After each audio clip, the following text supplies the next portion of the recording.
Big Sills! I believe this is the final show of the year. We're going to be off the next couple days. So we're going to kind of try to pile everything in as we get ready for this weekend's game between the Philadelphia Eagles and the Arizona Cardinals. And again, I think it could be a pretty interesting ball game, but we just wanted you guys to know that this is probably going to be, again, our final show of the year. So we're really looking forward to it, and we look forward to having you on here with us here today. I think it's going to be a pretty interesting NFL weekend, to say the least. I really do. I think it's going to be an interesting weekend. I think we're going to find out a lot about a couple teams, especially the Dolphins and Cowboys. I do. There's still a chance, a pretty good chance, the Eagles get the number 1 overall seed. 49ers most likely will land there. There's a chance even that the Lions could come away with the number 1 overall seed. Absolutely. So it's going to be an interesting script that's being written these final 2 games for the NFL. I do want to say something. I was listening to Jason Kelce today, and I was listening to him on WIP. He does, I think, a weekly hit for them. And I started coming away thinking about the identity of the Philadelphia Eagles as we're 2 games out. And I heard him say something that made me realize that the Eagles don't believe in what they're even doing. It's coming from their own mouths. I heard Nick Sirianni and Jalen. I've heard Devontae Smith. I've heard every player. How about this? I'm going to take my opinion away, and then you tell me if you think they believe. I heard Jason Kelce say, we just have to clean up the mistakes. We have to play better. We have to be better. Does that sound like a guy who knows what the identity of his team is? Well, here, I'm paraphrasing Devontae. Yeah, we're just not, it's good to win, but we're just not clicking. Or hearing BG making too many mistakes. Penalties and turnovers. Sirianni said the same thing. This is coming from the mouths of the players and coaches. This is not coming from me. You're actually hearing the players not believe in what they're doing. That's not confidence. Okay? I mean, the players are saying it. I listened to that entire Jason Kelce interview, and not at 1 second did I come away thinking that they were going to turn this thing around this year to where they were going to make a strong play in the playoffs. I haven't heard one coach, one player, anybody talk with any kind of ray of hope. They don't believe it. And if the players and coaches don't believe it, why should you? Wishful thinking? You know, the only people that are talking with positive vibes are the fans and some media people. I'm not even giving an opinion right now. I'm stating facts here. I have not heard in the last month one Eagle player or coach say one positive thing. And I was, like I said, it dawned on me. The players are trying to tell us they don't believe in this team this year. It's not that they don't believe in one another. There's just something about the team this year that the players are not buying in like they did a year ago. Even John McMullen today asked that question if the players were having fun. Nobody has fun, and then you listen to the player's response when asked the question in a scrum, and you don't come away thinking, God, these guys really love going to work. Okay? Get this. Gary goes, the best 11-4 flawed team in NFL history. You know what's crazy, Gary? That's how the players look at it. It's not me. Okay? It's not me. These are those, they're saying this. They're the ones saying it. I came away, and again, by the way, because this is the last show of the year and we're not going to give you our Football Friday, we're going to do that today. We're going to talk about Cards and Eagles here in a second. We're going to go into that and how I see this thing play out.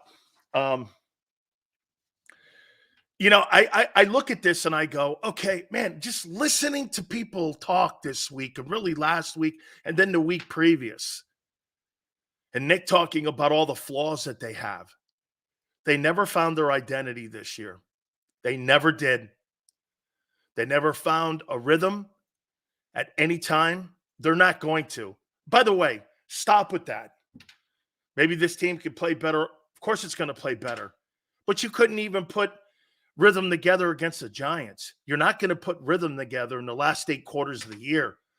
Like I told you before, that runway's over. You don't have any more runway. It's over with. You think you have this running runway, and you keep saying, well, next week we'll play better. Next week we'll play our best ball. We haven't played. You're out of time. That shit's over with. You're out of time. Okay? You're out of time. No, it's Senor. You're the one that doesn't hear it. Some of you in here don't hear the players talking. You're trying to decipher what they're not saying. You're the one that can't hear it. You get this. This guy is pissed off at me. I'm starting to hate Philly sports talk because the players are saying this and not me. He's actually angry at me for pointing out that the Philadelphia Eagle players have not been satisfied at any time this year with this football team and saying that we're flawed and he doesn't get it. Gloom and doom. I'm echoing the players. They're the ones echoing gloom and doom, not me. Name me one Eagle player in the last 2 months that have said something positive about the direction of the Eagles this year. Name me one. Look at GT. We'll be okay. According to what player? Jalen Hurts is now even talking in code. Like he's Le'Veon Bell with upside down tweets. I mean, he's even talking in some pseudo code. The players are saying this to the reporters. That's not what's... I heard Jason Kelsey talk today. There were no reporters when he was saying we just haven't played well this year for a full 60 minutes. And I don't know. Penalties and turnovers has stopped us really. And we've just never been in sync. That's an answer that really kind of personifies the entire year. Fake news. Of course it is. All the players are not happy. Do you think Devontae was happy after that Giant game? Do you? AJ was so pissed off, he took his bat and ball and ran to a sandbox in his house. 2 weeks ago, Jalen Hurts is calling people out. The coach, once again, I don't get this guy. So what was Sirianni saying? I was too emotional on the sideline. What a fucking cheerleader. Honest to God, man. That guy needs to grow up. He is such a high school football coach. I mean, you're telling me on a Wednesday that you're too emotional on the sidelines. Like that matters. You need to be level-headed in games. He's admitting to you he's not level-headed in games and has poise and patience in games. He's admitting it to you. Like Tone says, this guy freaking talks too much. He admits his weaknesses days after the game. Man. Yeah, I need to be more calmer. I'm paraphrasing his idiotic comments. I need to be more calmer. I need to, not be as fired up. I need to be like, that a little more. And he's telling me 3 days after the game. Talk about a guy who doesn't have an awareness of what he's saying or how that lands. That's a guy that doesn't know how things land when you make a comment like that. Let me tell you what I mean by that. Sometimes when you make a take and you say something or you have a particular opinion that you're going to make on a team or on a player, you need to understand where that may land sometimes. That may land here where you thought it would land over here. For instance, the Colin Kaepernick story. Back in the day, Kaepernick was really, in my opinion, I think Colin Kaepernick was trying to talk about really equal rights, and I think he was really trying to land it. But when he threw the flag in, it landed right on the flag. Not what he meant it to do. That's a prime example of it. This guy's talking about Black pride and everything, and he wanted it to land here with equal rights and pay and all that. Totally got it. But then when he threw the flag in, it landed over here, and half of America thought he was a scumbag. That's not what he meant. It's too bad. Poor messenger. Poor messenger. And that's kind of what you have here. Okay? That's kind of what you have here. And so you have a poor messenger. Apologizing for his behavior on the sidelines. I mean, I don't get it. I don't get it. I don't get it. How that guy gets in front of a microphone and doesn't think that what he's saying has a poor message to it. He's a poor messenger. He really is, man. Okay? Hey, Steve, I don't need a head coach apologizing 3 days after acting like an asshole on the sidelines. Okay? I don't need it. There's no place for it. You don't have to apologize. Why would you say you're sorry? What's the point? Who are you apologizing to? Seriously, who are you apologizing to? Why don't you walk into the locker room and apologize to the men in the locker room? You felt you had to apologize to the men in the locker room and then to the media? That's dumb. You owe the media nothing. You absolutely owe them nothing. Owe them nothing. By the way, today, our good friend Tone will be with us at 3:30. Barrett Brooks at 4:30. Howard Balzer from All City Network, Phoenix, and Pro Football Hall of Fame voter will join us at 5:30, and we will talk about the Ganwagon and the Arizona Cardinals. That'll be at 5:30. So we'll get some intel. He covers the Arizona Cardinals there, and we'll get his thoughts on what the Cardinals are doing. And Kyler Murray, are they going to stick with him? Probably have to because of the money. So we'll go there. All right. Cardinals versus Eagles. Hey, by the way, what kind of reception do you think Jonathan Gannon is going to get on Sunday? What kind of reception? This guy helped you get to a Super Bowl.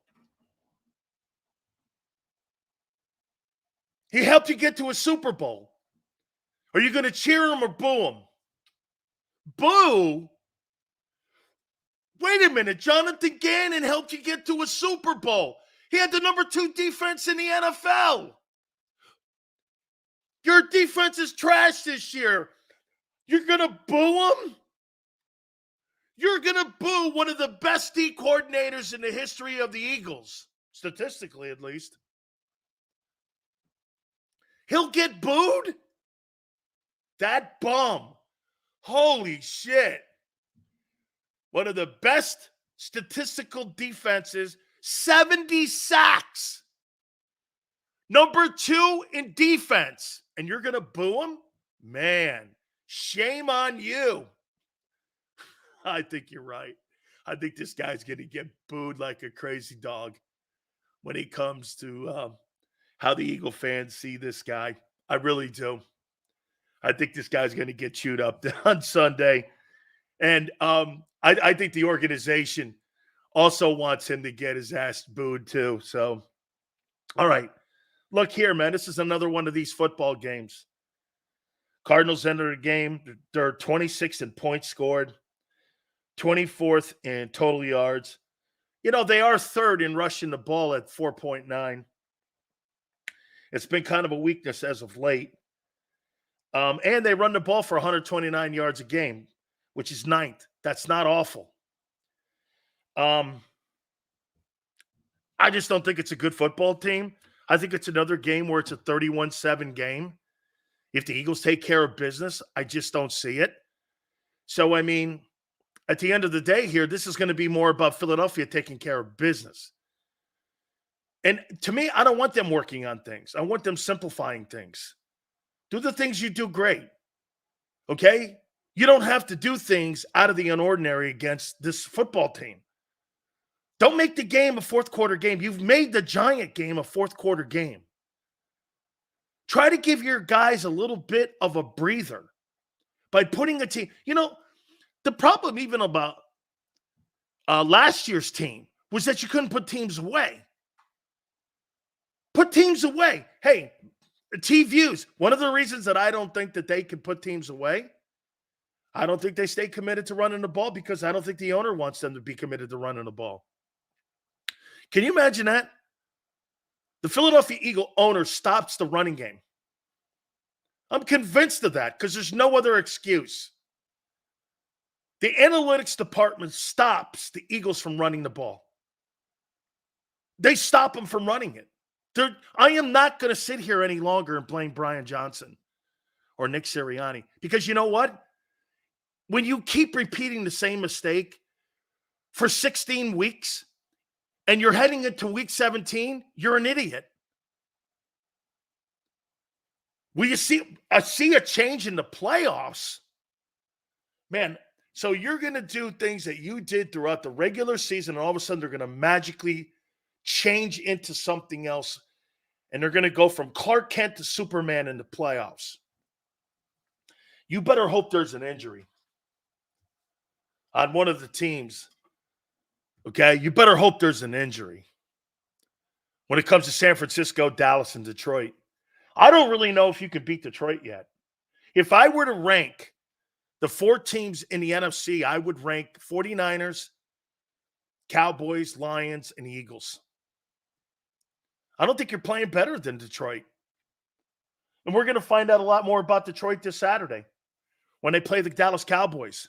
If they beat the Cowboys, they are the 3rd best team in the NFC. They are. They're the 3rd best team.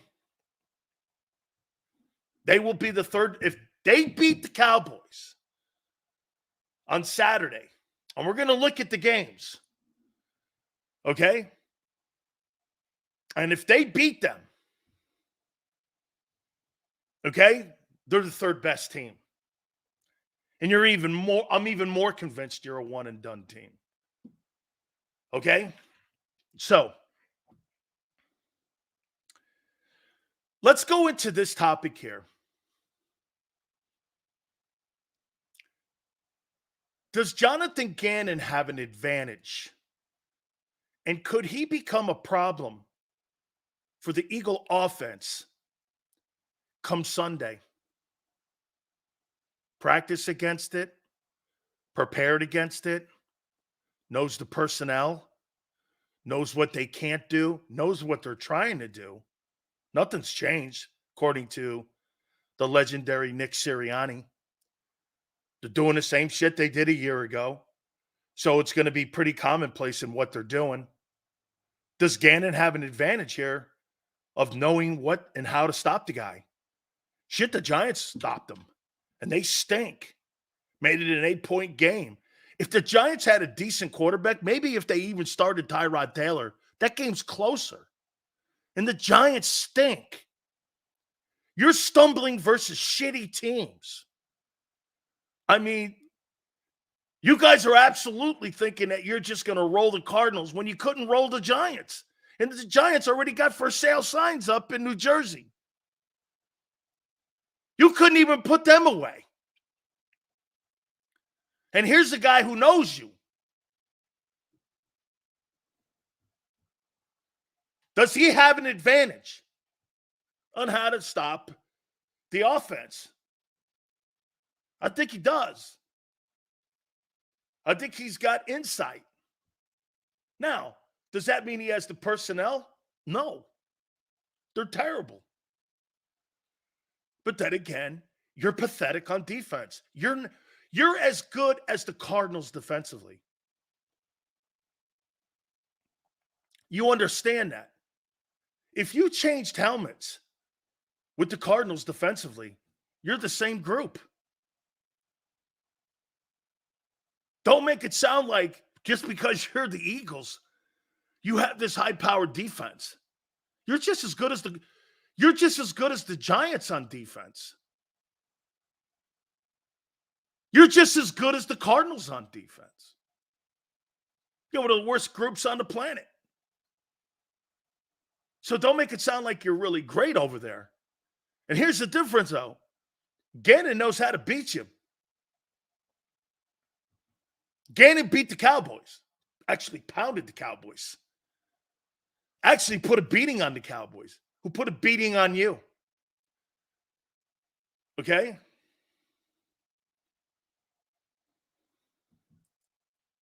I think he's got an advantage. And here's what that advantage would be. Snap count. Probably some audibles. Formations. The fact that you run 5 plays off of different set variations. He knows what those are. Again, I don't think he has the personnel to stop you. But Jalen Hurts has not played well at all this year. Okay? He's not played well at all, actually. I mean, I got my quarterback list out. Far down the list. Then again, Patrick Mahomes hasn't played great. I say this to you. Jonathan Gannon makes that thing a fourth quarter football game. 1, because you're not very good on defense. Secondly, you don't have an identity on offense, according to Jason Kelce. You listen to Jason Kelce today talk, you would think, oh, what was the phrasing that you guys used? Gloom and doom? Go listen to his interview today.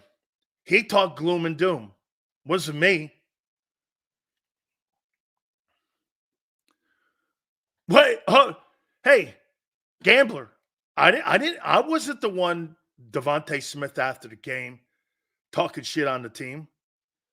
Or I wasn't the one calling out the team like Jalen Hurts. I wasn't the coach acting like an asshole on the sidelines. I wasn't Jason Kelce saying today we don't have an identity. Turnovers and mistakes have been all year with us. I didn't. That's the players talking. Once again, that's the players talking. Are you really trying to suggest to yourselves that Devontae Smith, after the game, was happy with the way they played?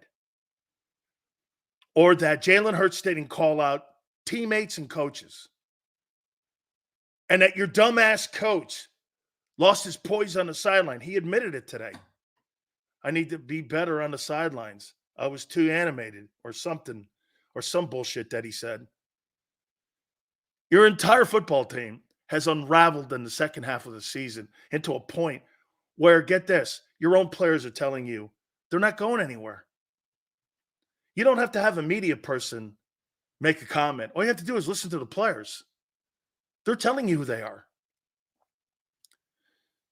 Just listen to them. Pull up a soundbite from today. Listen to Jalen Hurts today. Listen to Jason Kelce today. Don't listen to me. Listen to them. And see if they're happy with what the team has done this year. Listen to them. You can do all that shit to me and say that I'm hating. Well, then if I'm hating, they're hating. And I'm with the players. I agree with them 100%. Completely 100% believe in the players. Sills, I have really enjoyed the show this year. You have really handled the guys who have tried to spin your takes all year. Hopefully they learned their lesson. Looking forward to next year. Bear, thank you. Bear, it's commonplace to have people get upset when you point out deficiencies in something you love. And so what they do is attack the messenger, whether it's politics or religion. It's what they do. So over the years, I used to get upset with it early. Now I don't care. Now I use it like a guy like LJ. He's wonderful content. He's wonderful content because it's the antithesis of what I say. It's perfect when he turns out to be stupid. I mean, it's wonderful. I embrace it. I used to not. I used to get upset with it. See, I don't get upset with callers or viewers. I don't. That it takes a lot for me to get upset. You guys talking to me doesn't. But what I do is, like Tone says, I make people uncomfortable. And I make people upset because I use certain push button words. Content. Thank you, Twiz. I don't give a shit about. I don't get upset like that. Okay? I don't. But you are sometimes demeaning, insult your viewers. I insult some of the viewers because when you can't open your eyes and ears and you're listening to your own players, all I can think is that you're a dumbass. And you refuse to hear what they're even saying. Okay? Sills, you're quiet about the Niners. Niners, best team in the NFC. What's not to be quiet about that? Best team in the NFC. By far. Okay? Best team. The best team in football as of today are the Ravens. So let me ask you this. If the Dolphins beat the Ravens because there's a letdown, are the Dolphins then the best team in the NFL? I'll tell you what, that'd be a pretty good story, though. You beat the Cowboys, and then you turn around and beat the Ravens in consecutive weeks. Look at how, when I say this to you all the time, the NFL is a week-to-week proposition league. It changes every week. Or as some of you would say, the league flip-flops who the best teams in the week are. You know, that's a really great point. Think about this, Twiz. People a month ago, 2 months ago, were calling the Eagles the number one team in the league, right? Right? Jalen, okay. Jared, perfect. Absolutely feeds into what I'm saying. 2 months ago, were we not saying Jalen Hurts was the MVP? Everyone. And Eagles were the best team in the league. Were they not saying that? Then come the Niners. They beat the doorknobs off you. Brock Purdy's playing out of his ass. And he's the MVP candidate. And the Niners are the best team. Then the Cowboys crush you. Dak's the number one candidate for MVP. Then the Ravens take care of the Niners. And now the Niners are second to the Ravens, and Lamar's the MVP. The league flip-flopped 5 times in the last 5 weeks. Am I wrong?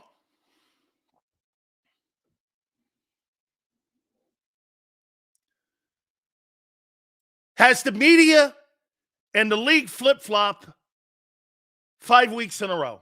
Yes or no?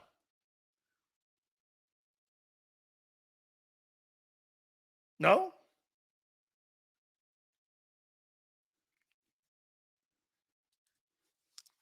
Hey, dude, he's a system quarterback. Well, what's your system? High turnovers mask? Second in the league in turnovers?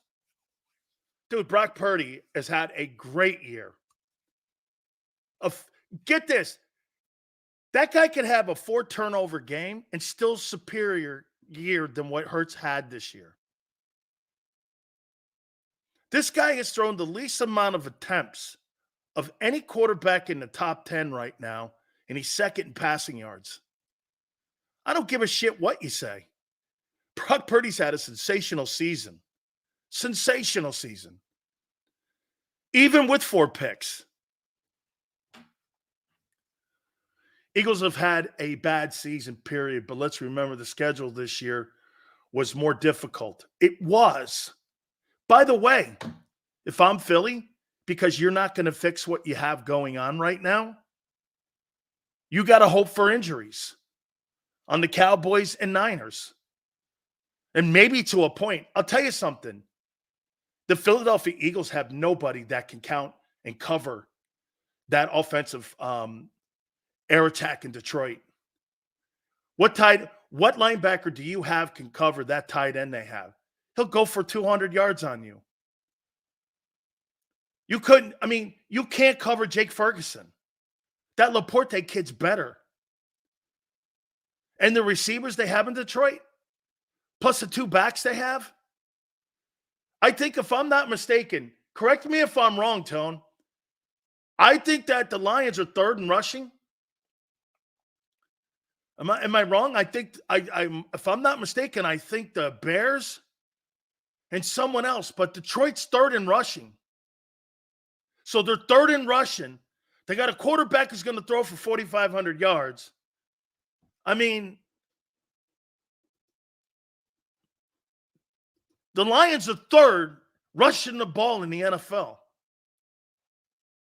And they got an air attack. Okay? They got an air attack. Jalen has no defense, shit coaching. But 35 touchdowns. How's he having a bad year? He's second in the league in turnovers. Case closed, Joe. Good night. Second in the league in turnovers. Lions defense is horrible. We're going to find out. Hey, the Giants defense is horrible. The Giants defense is horrible, and they made it a 1-score game in the 4th quarter. Who do you think is the MVP as of today? It's a great conversation. And I'll deviate a little bit off of where we are here with the Eagles. Let me ask you something about that. Last year, Jalen Hurts' statistics were not very eye-opening when it came to under 4,000 passing yards. I think he had 460 attempts, 22 touchdowns. It was not impressive numbers when it came to MVP. However, the one thing he did have was that he had impact. And I happen to agree with many of you.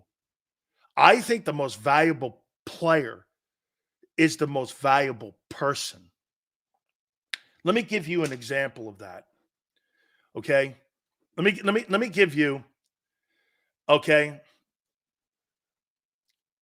Being second in the NFL in turnovers is a huge weight to shake off. It overshadows a lot of the things he's doing.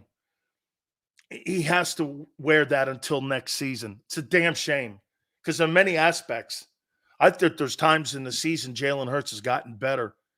And when you see it in the passing game. So let me ask you this. And by the way, even though Hurts' numbers last year were nothing really outstanding, his impact was. Now, let's do this. Here's how I look at MVP. How many people watched that Ravens and 49er game? How many people watched that game? I watched that pretty intently. Was there any doubt Lamar Jackson wasn't the best player on the field? All you have to do is open your eyes. I mean, what were the stats? 250-something passing, 45 rushing. But was there any doubt with McCaffrey, Debo, with Odell Beckham, with Flowers, all those great players that were on the ball field? Was there any doubt when you came away from that game, you went like this, that guy's the best player on the field? Okay? That guy's the best player on the field. I think sometimes we get jaded by these insane numbers that some people put up. And I'm talking about the award of most valuable person. When you watch Jalen Hurts play at his top level and he's running RPOs and he's playing like 22, that guy's impact on a football field impacts A.J. Brown, Devontae Smith, the O-line, defenses, the way you play call defenses, everything. You know, when you just drop him back, he's another guy. He's not really special. But when he's playing Jalen Hurts football and he's throwing a 20-yard fourth down or whatever that thing was, that's when you watch him and you go, shit, man, hey, I don't care what defense you draw up in the sand. You ain't covering that guy because he's a weapon.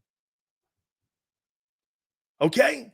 So to me, when I look at a player like Lamar and Jalen, you're going to get a different view. Watch this. You put Jalen Hurts and Lamar Jackson on one side, and then you put Joe Burrow, Mahomes, and Josh Allen over here. And you know what you're going to get? You're going to get an argument that you can't win on both sides. Because both sides, two conversations can be right. Well, he doesn't have the numbers to carry his football team. Were you blind, though, on Sunday? You saw the best player on the field. There's no denying it. To me, I think it's impact. And Chip goes, really, who cares about the MVP? I do, because it's the symbolic symbol of the best player in the league. I do. I care about it. I care about who you name that as. Yes, I care. Because it's a great honor to be called one of the men in the history of the league to win the most valuable player award. My uncle won one. Okay, so I mean, it is important. Okay? It is important. Okay? The biggest impact is Lamar. He has more impact. Lamar Jackson, I don't think there's a debate anymore. I think he's won it. Now, here's this. What if Tagovailoa throws for 500 yards versus that Ravens defense on Sunday? Do you give it to him? And hey, here's another great story. Well, it's between those two. I think Purdy, I think the 49er guys, as I told Tone yesterday, I think the 49er guys have kind of canceled themselves out. Okay, I do. I think they're going to kind of cancel themselves out, McCaffrey and Purdy. I think Dak's in the conversation, depending on what Dak does this weekend. And they right the ship. You know who's going to have the media on his side. But if Tagovailoa throws for 400 yards and he has a 4-touchdown game against the Ravens, there's going to be a strong push for him. You know why? Because of what he's overcome. In my opinion, Tua Tagovailoa is the comeback player of the year, too. You had coaches on the sidelines of his own team saying, I almost feel it's not human to put him back out there. And I feel it's not right. You had players with morality issues on whether he should play on the Dolphins. You had people in the Dolphin organization questioning putting him back on the field after that concussion against the Bills when he was wobbling around. And people all over the league were screaming, get him off the field. Get him off the field before you kill him. Okay? I never said Tua stinks. I said you can't build a football team around a guy who's never healthy. He gambled, he won, and he'll get a $250 million deal. The Dolphins. And you see, here's Mateo not understanding shit because the Dolphins didn't even believe him. Instead of giving him a $51 million deal like they gave Hurts, they only extended him for $18 million. They weren't sure he could stay healthy. Mateo, tell the whole fucking truth. They didn't believe in him. Now he gambled. And now he's going to get $250 million. That's the truth. You can't build your... Hey, as far as I'm concerned, I'll tell you flat out here. Dallas Goedert, I'm ready to move on from him. Can't miss 25% of your career every year. Every year that guy's hurt. Got something. Every year. Every year. Guy's injury prone. The Ravens didn't just beat the Niners. They manhandled them.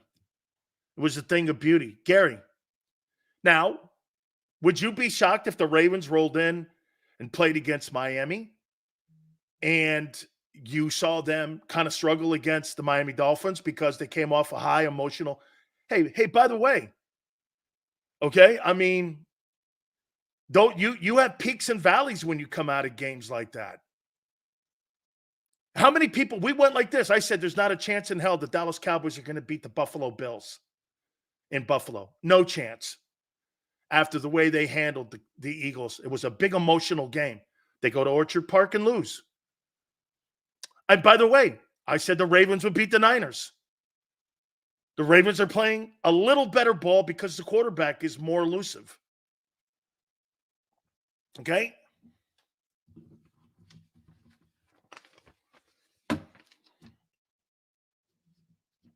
Now you're making excuses if the Ravens... No, I'm not making excuses. No. I'm telling you it's a week-to-week flip-flop league. Dude, the league tells you the story all year, not me. You hear it from me because you think that 1 week it's this team, 1 week it's that. That's how the season's been, has it not? Has it not been that way? And for the record, not that Jalen Hurts has played great because he hasn't. I don't really think there's been a lot of quarterbacks that have had sensational seasons this year. I don't. But I'll tell you what, every time Lamar Jackson's on the field, he's different. That's a different dude. That's a different dude. Okay? Sills is now twerking for the Lions. The Lions are 11-4. What are you looking at? They just won their division. I'm not sure what you're talking about. They're 11-4. They're a good football team. They've got a lot of good players on it. I'll tell you this. That job that they have done in their front office, look at all the draft choices that they have landed on over that Matthew Stafford deal. Penei Sewell, Aiden Hutchinson, almost every single one of their linebackers, and not just first rounders, first through third rounders. They have landed on almost every draft choice, and he's been a star. Even their free agents have made it. Okay? Yes, really a great job in Detroit. Okay? Fantastic. Hey, and who would have thunk it? Jared Goff has done more in Detroit than Matthew Stafford ever did in Detroit. That guy had, like I said before, Megatron. And Jared Goff will now throw for 4,000 yards for the fourth time in 6 years. That guy's an underrated player, man. Hey, he's more accomplished than Hurts. He's been in the league longer, obviously, but he's more accomplished. This guy's won an NFC championship, taken a team to a Super Bowl, lost 14-3, thrown for 4,000 yards 4 of the last 6 years, will throw for 35 touchdowns this year. Your guy will never throw for 30 touchdowns. Never in his career. I don't want him to. I want him 25 touchdowns throwing, 15 rushing. But they don't want him in Philly rushing like that anymore for whatever reason. They think you've turned him into a cheap man's version of Josh Allen without the arm. You understand that. He's got the turnovers of Josh Allen, but the difference is Josh Allen will throw for nearly 5,000 yards every year and 37 touchdowns. Your guy will never get there. That's the difference in what they're doing in Philly. Yeah, he's got the Allen turnovers this year, but he ain't going to be nowhere near the numbers. What teams, if any, can the Eagles beat in the playoffs? Dude, watch this. Gary, I think your offense can beat any football team in the NFC playoffs offensively. Offensively. I think your coaches hurt you. And the game planning, I think it hurts you. Your defense, this is here. Do you want me to tell you who your identity is? Your offense, and you tell me if I'm wrong. Your offense can beat Your offense can beat anybody in the NFL on any given Sunday. And I say that with conviction. But your defense can lose to any team in the league on any given Sunday. And if you have any kind of turnovers, you'll be upset like you were in Seattle. Or you'll make it a game like you did versus the Giants. That's who you are. That's your identity. You can beat anybody with that offense. And you can lose to anybody with that defense. Is that a wrong comment?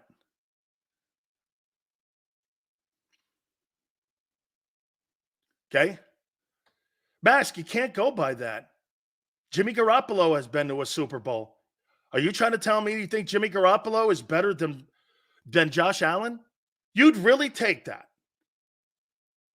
You see what he did? Let's see, who else? Brad Johnson won a Super Bowl. So Brad Johnson's better than Josh Allen? That's ridiculous.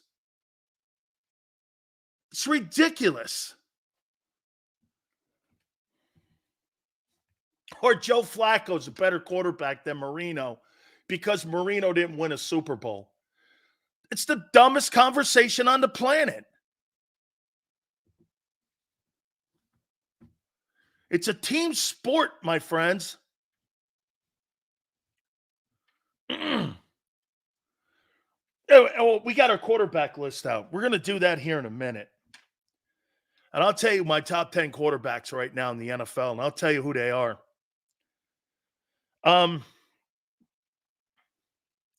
Like I said, the press conference today with Sirianni was wild. Listening to him apologize for his bullshit on the sidelines and his sideline behavior. I'll say this to you, man.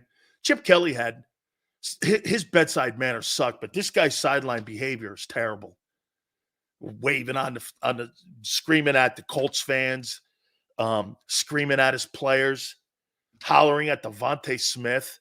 I mean, the guy looked like a dick on the sidelines. He's so unprofessional. Honestly, man, he's got no poise. The quarterback has the most poise of anybody on the offensive unit. If it wasn't for the quarterback, that thing would be a. How about this? Can you imagine Nick Sirianni coaching Carson Wentz? Holy cow. He is so lucky. Can I say this? Jalen Hurts saves Nick Sirianni's job. He saves his job every week. He does. I can't wait for the next guy to get in there. Hopefully you get a guy like Mike Tomlin. Can you imagine Mike Tomlin and Jalen Hurts together? They'd win 4 Super Bowls. Because you would have somebody with equity and somebody who knows what he's doing. And somebody who doesn't apologize for a fucking thing. Okay? Mike Tomlin, you think he apologizes to anything? Or to anybody? Mike Tomlin walks with conviction. Mike Tomlin is the word conviction. He's my favorite coach. You know why? That guy worries about management paying you. He's going to pay you compliments with your effort and your results. And he ain't going to come out 4 days later apologizing for shit. Look at the guy Pickens. He puts George Pickens on blast. Pickens gives him a 200-yard effort. And the Steelers look like they're world beaters again.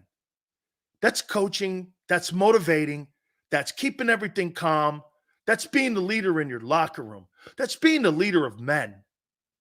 When you look at Mike Tomlin, and then you look over at your JV coach, who gives you and who puts off more conviction on who you think could win you a 60-minute football game? You tell me. When you look at Mike Tomlin, what do you see? When you look at Nick, what do you see? Plain and simple. I'll tell you something else. When I look at Sean McVay in a 60-minute game versus Sirianni in a 60-minute game. Okay.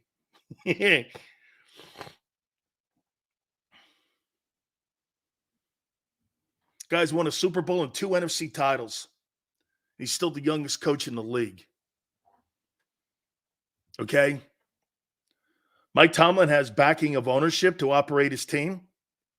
Well, that's how it's supposed to be. The coach is supposed to have the backing from the owner, not the owner giving the backing to the GM. It's supposed to be the head coach that gets the backing. Okay, not the GM. And there you have your problem. You undermine strength in the locker room. I have really soured on the way Jeffrey Lurie doesn't allow the coaches to have some authority over the players. Okay? Sirianni versus McVay already happened. Congratulations on your meaningless regular season win. Meaningless. Especially when we're talking about NFC titles and Super Bowls. See how some people look at it? You beat them in a race. A guy like that takes solace in beating the Chiefs instead of beating the Chiefs in the Super Bowl. Hey, we beat them. Yeah, too bad you didn't beat them when it counted.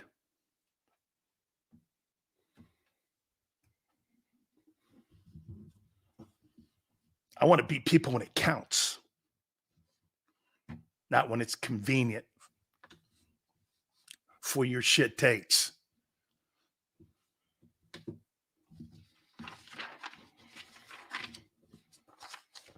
I think this Cardinal team, they have nothing to offer. They have nothing to offer. Let me see. Hey, let me see some of the scores you think this game will be. I think it's 31-7.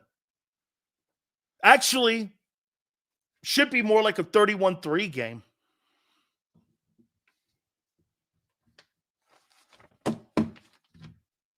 What do I think it'll be?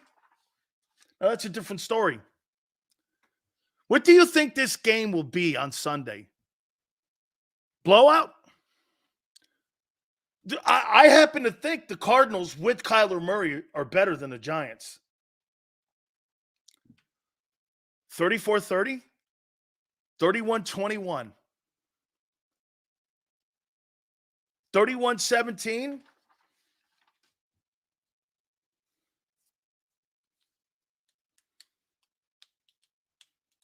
Way closer than it should.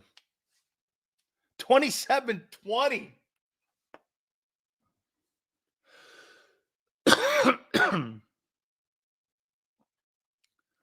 27-21.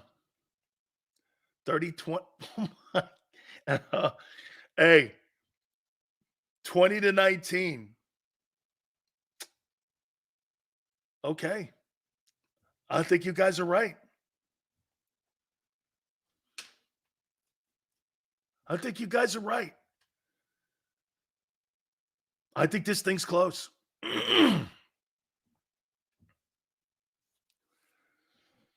A.J. Brown has bad energy. I noticed that long ago. Great talent, bad energy. He's a shitty. They named that guy captain because they had to.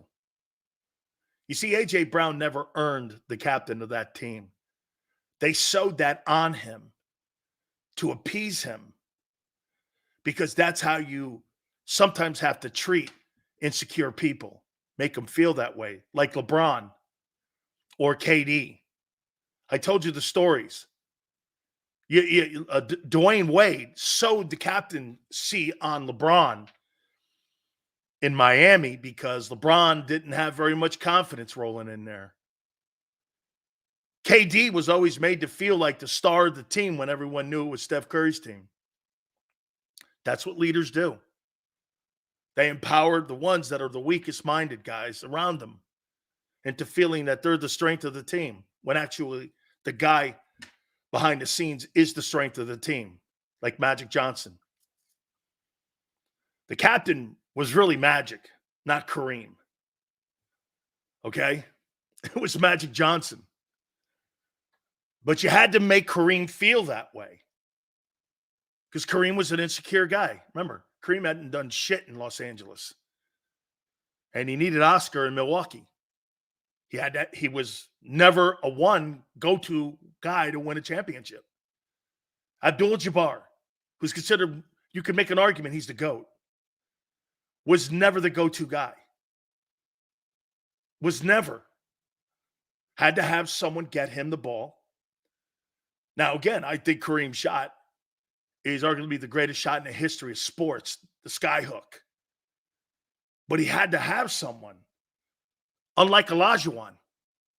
Olajuwon carried the Rockets. Akeem was everything. Yeah, it's about 5 hours old, but I saw that Russell Wilson has been benched. It's a way for Sean Payton to make an excuse now of not making the playoffs and then moving off of Russell Wilson. Who would have thunk it? Howie Roseman had a contract on the table for Russell Wilson, and Jalen Hurts could maybe have never have been if Russell Wilson had accepted it instead of vetoing that deal. That's how much confidence your GM had in Jalen Hurts. Okay? He had so much confidence. There was a contract on the table for Russell Wilson for $250 million to be the quarterback of the Philadelphia Eagles. And the only reason he's not is because Russell Wilson vetoed it and voided the contract. How's that for you? Yeah. So I know, hey, you'll be upset with that too. Okay? You'll be upset with that too. Oh, hey, how about this? Sometimes the best deals you make are the ones you don't. Thank God for no trade clause. Hey, right on, dude. Thank God. Hey, Remember what, Tone, I know you know the story too. Um, what's his name? Jerry West was a consultant with Bob Myers at Golden State. And there was a conversation like, what, 10 years ago, they wanted to trade Steph Curry. And Jerry West goes, you might not want to do that. And Bob Myers, they stopped that deal from going. I forget where they were going to trade him. And Jerry West goes, you might not want to be in that room with that. I think this guy's got something special. He's a special ball player. He's kind of small. He goes, you might want to keep this guy. Jerry West stopped the trade of Steph Curry. Instead, that dynasty lived to live on, or became a dynasty. Best dynasty since the Bulls dynasty, actually. Sometimes the best deals you make are the ones you don't make, right? You know where I got that from? I got that from Pat Riley, actually. So, yeah. So what GM's good ones always have a backup plan? Why is it that a knock on Howie? Knock on Howie for what? Howie had 3 plans. He had 2 first-rounders that year, and he wanted to see Hurts play. Howie was hedging his bets all around. Nobody said he didn't have a good plan. But his plan, Howie didn't make that deal. Howie had already made it. It was Russell Wilson who voided it. Howie wanted him. It wasn't a stroke of genius by Howie Roseman that Howie Roseman didn't get Wilson. Wilson had a no trade, like Tone said, and saved Howie from making a poor decision. Are you under the impression that Howie had a deal for him? You're making it sound like it was Howie's decision. It was Wilson's decision. It was Wilson. So when will AJ force his way out of the Eagles? When they start losing more. AJ Brown will not be on the Eagles at the end of next year. He'll start that whole train. You got rid of a guy in T.O. who's a Hall of Fame player because of his antics. It took what was he there, a year and a half before you guys got sick of him? That's what'll happen here too. You start losing, that guy will be here a year and a half. Not going to tolerate that. I got Devontae. I'll go get another one of these wideouts. I will. I'll go get, hey, let me call the Raiders and see what's going on with Devontae Adams. I'll take that on. I don't hear that guy giving anybody shit. He just needs a quarterback. Dude, these wideouts today, there's so many good ones, and they're all high priced. I'll just move the money to another guy. I don't really like A.J. Brown on my roster. The only reason I want him is because of like what people say. 1,500 yards, 100 catches, you got it. And I'll do what Angelo said the other day. I'll tolerate it. I'll tolerate everything else until that runs out. And when that runs out, he's out. First guy on the Greyhound. He'll be the first guy on the Greyhound. Okay? That to me, if AJ leaves, does Goddard stay? Why would you want Goddard when you can't count on him to stay healthy? You know what I would do with Goddard, Drew? I'd get another tight end behind him. Get somebody that you can count on that could be back there behind him, and you can live with Goddard. But right now, you have no depth really at the tight end position. And if you at least get another guy behind him in the draft a guy. Draft a really good player. Look at that guy up in Detroit, dude. That Laporta guy is unbelievable. I mean, 700 plus yards, plus 70 catches, 7 touchdowns. First tight end, and I can't think of when, has had those numbers as a rookie. That guy's a really good football player, man. What college did he go to? Laporta? I can't remember what college he went to. He's a really good ball player, man. Oh, that's right. I don't know what's going on in the water up in Iowa, but they're putting out guys from that program at the tight end position, man. That guy is good. He's a good football player. Whew. He can play, man. And by the way, if I'm going to load up on a position, and if I'm the Eagles and I don't want to load up on running back, I'm going to load up at the tight end position. I don't think you can have enough tight ends. The more tight ends you have, the more mismatches you have, because that's a number one mismatch position because of the lack of linebackers in the NFL today. You know, I don't think that's just an Eagle thing. You look around the league, I don't really see a great linebacking core.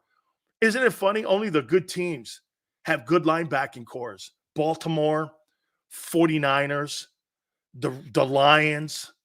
How come every one of those teams have good linebacking cores and the Eagles don't? The Eagles got trash cans playing linebacker. It just makes no sense. It really doesn't. All right.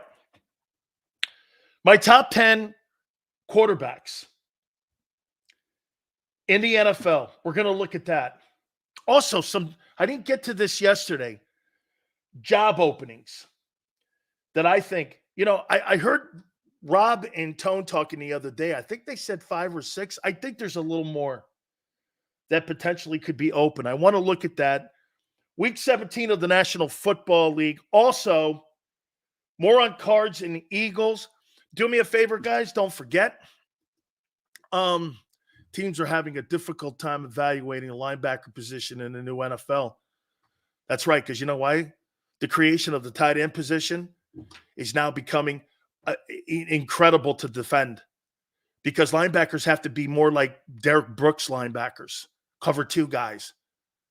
They're more hybrid safeties. Okay? Big, giant dudes coming out of college and putting a 43 linebacker or a 34 linebacker in a defense is not conducive to today's NFL. You got to have a linebacker like Derek Brooks, Ryan Shazier, guys that can cover and have great speed. You know what separated and what made Ray Lewis a sensational player? Tone, you know what? He was 6'3", he was 255, and he ran 4.3s, 4.4s, 4.45s. That's what made him unbelievable, is that he could cover tight ends, and he had immense speed. Ray Lewis is probably the greatest middle linebacker that's ever lived when it comes to physical presence because of the speed he had. Okay? I mean, 4.45, 250, 6'3", sideline to sideline, knock guys out. There's a reason he was Super Bowl MVP. Okay? And let's not forget something. He's a 3-time Defensive Player of the Year, and he's a Super Bowl MVP. I mean, how do you become the Super Bowl MVP and you don't really touch the football? I mean, he's incredible. I still think Ed Reed's the greatest Hurricane that's ever lived, but Ray's second. Those 2 guys played on the same Hurricane team, believe it or not. Unbelievable. Great time of the month when it comes to our friends at Hooters for December. All the holidays that we have here. You got Christmas Day and Christmas Eve, and you have New Year's Day, New Year's Eve. Some really great holiday items like the bonus bucks, $5 for you to give to your loved ones during this holiday time. Don't forget the calendars are out as well. The 2024, we have like 9 of the girls that are featured inside the 2024 calendars. There's $100 in coupons that are also in the calendar. If you don't want to go into the stores, do me a favor, go to HootersToGo.com. Look, Wing Wednesdays, one of our greatest promotions that we have had for 40 years. 1983, all you can eat. Kids eat for free on Saturdays. What a great place to go. NortheastHooters.com. That's NortheastHooters.com. When you roll in, do me a favor, tell them Big Sil sent you. Eat chicken wings, buy Hooters things. Christmas is near, shop, have a beer. Christmas shopping shouldn't be hard. Give your friends a Hooters gift card. This year, stuff their stockings and yours too with a one-size-fits-all gift card. Buy a $25 Hooters gift card and receive a $5 Santa's bonus card. Make it Hooters for the holidays.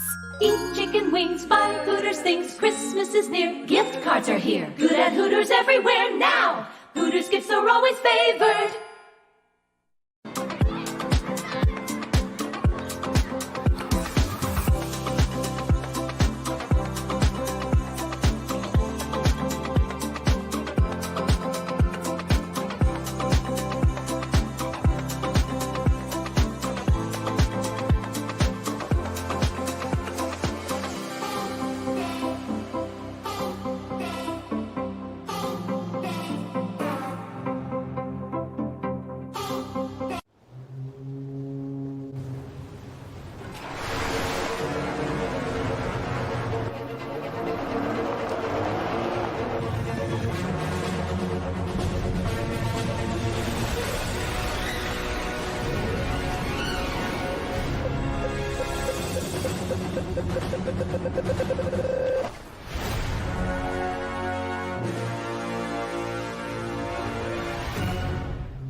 Any professional sports coach will tell you there's no substitution for preparation. At Malamut & Associates, that is a tenet by which we live.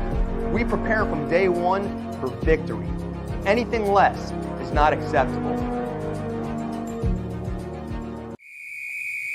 Underdog Fantasy has a way for you to play alongside your favorite football team all season long with their Fantasy Pick'em game. You pick between 2 to 5 players, select whether they'll go higher or lower on one of their stats, then do what you usually do on a Sunday, watch the games. You can win up to 20 times your money in a single game by going 5 for 5. It's a fantasy game, and the Sports Betting Show wants you to get involved. Go to UnderdogFantasy.com. When you sign up, use the promo code WIN, and Underdog will double your first deposit up to $100. That's UnderdogFantasy.com. Use the promo code WIN.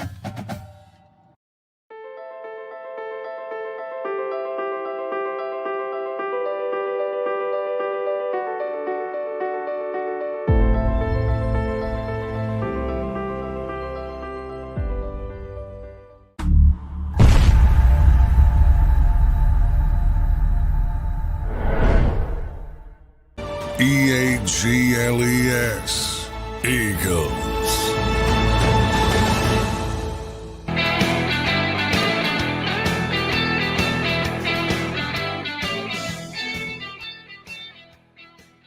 What will Jerry Jones pay Dak Prescott? What will they pay him? Here are the guys that are going to get paid this coming offseason. Are the Buccaneers going to pay? How much would you pay Baker Mayfield to stay in Tampa? 35? He'll have some suitors. He's had a pretty good year. Maybe 45? Hey, he's had a pretty good year, man. Pretty good football season.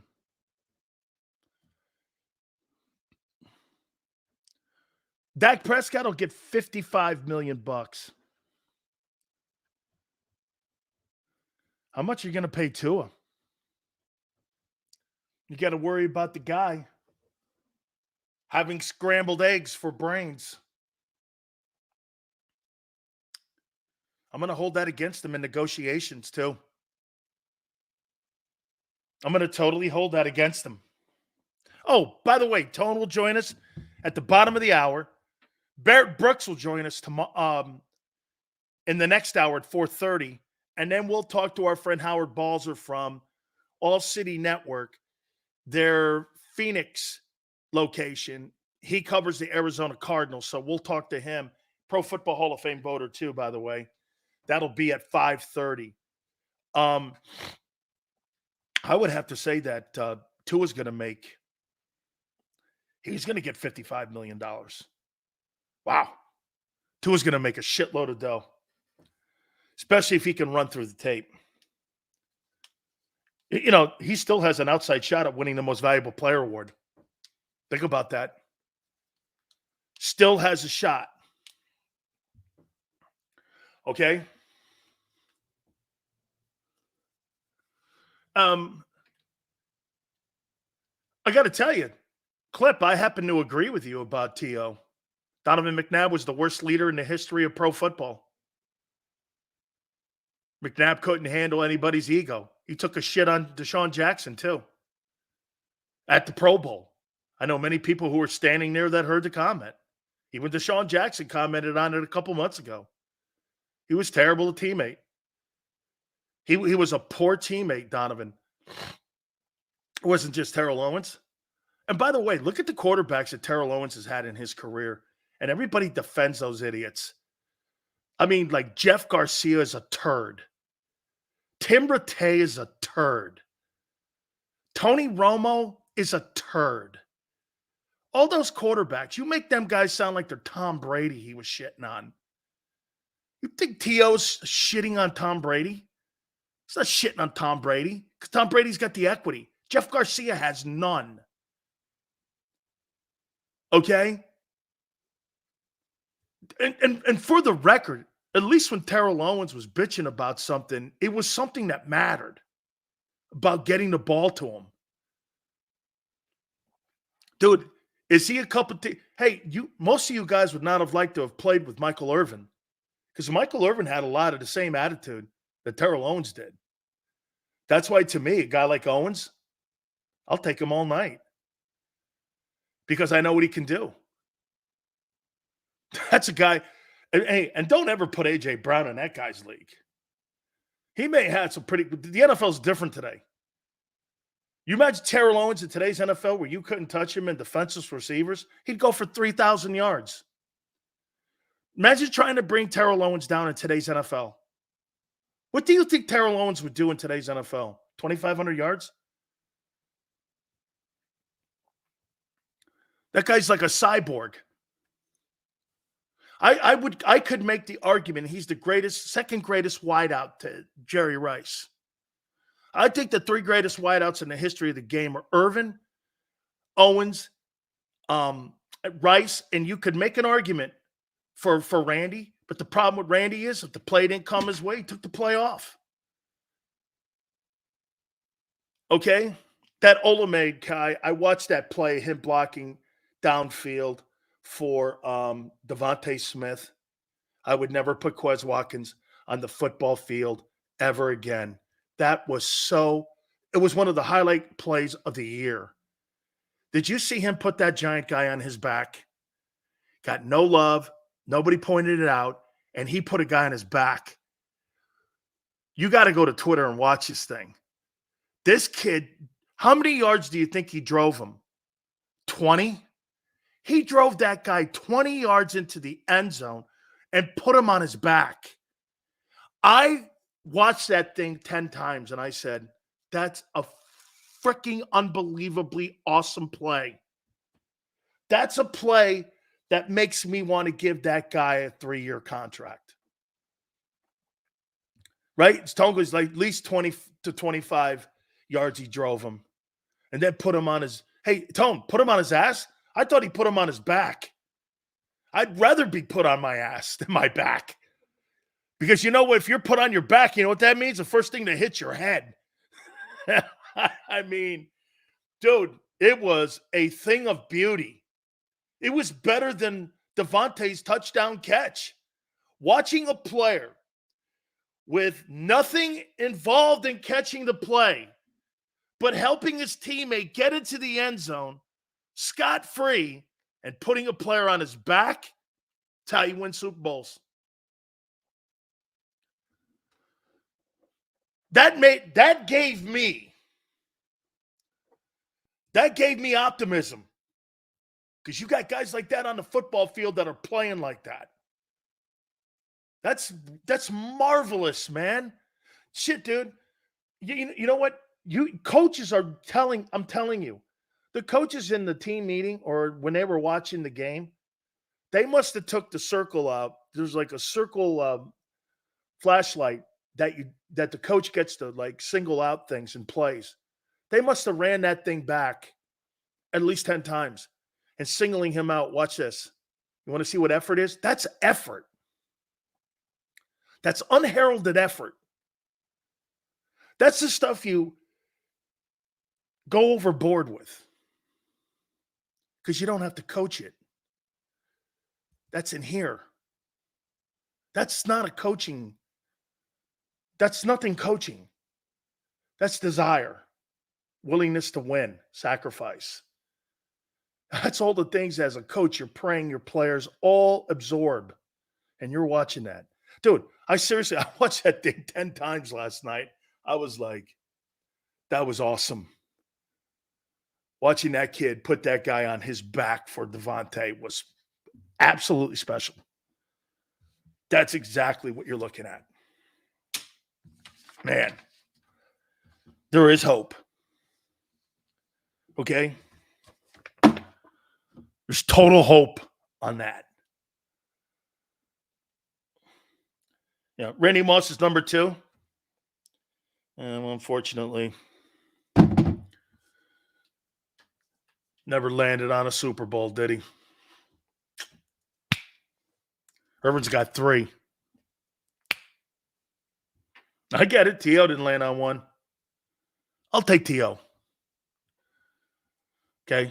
Randy's special. Good luck to you.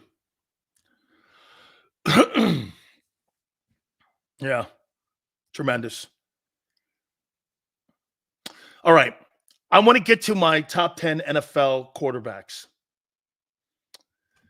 And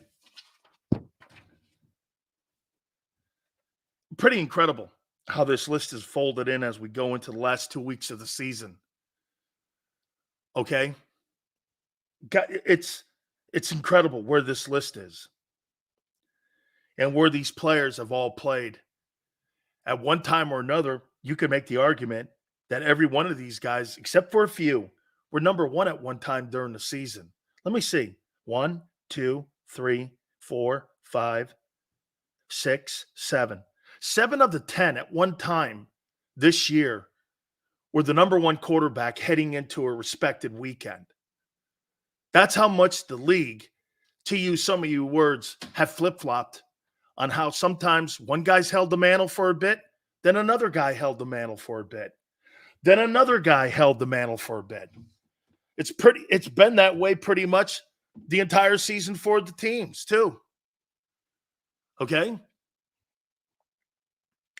At number 10, I got Baker Mayfield. He's got 3,600 passing yards right now. There's a chance this guy could throw for 4,000 yards? Is that right? Baker Mayfield could throw for 4,000 yards. And let me get this right. Am I right when I say this? If the Bucs make the playoffs, did he put the Browns and the Bucs in the playoffs? Am I right when I say that? That Baker Mayfield would have put the Bucs and the Browns in the playoffs. I don't know. There's something to this kid. Good for him. This is probably too low. I got Patrick Mahomes at 9. There's just been something about Patrick Mahomes this year that I go like this. Eric Bieniemy? Right? Eric Bieniemy? I don't know. What's off? Maybe just the loss of Bieniemy and Hill has finally caught him. And get this, the league caught up with them too, like they caught up with the Philadelphia Eagle offense. That happens. They have to adjust in the offseason. Get some more better players. I got Jalen Hurts at 8. Second in the NFL in turnovers. All the good he does gets taken away by all the mistakes he's made. This guy's second in the league in the most mistakes made by a quarterback this year. What do you want to put him at 1? I'll tell you a guy who's rapidly turning himself and that team back around again, and it's unbelievable.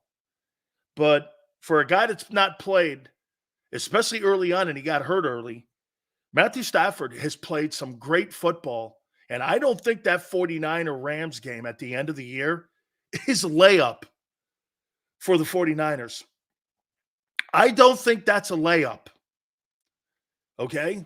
I do not think that's a layup for the Niners. Stafford's playing some pretty damn good football right now.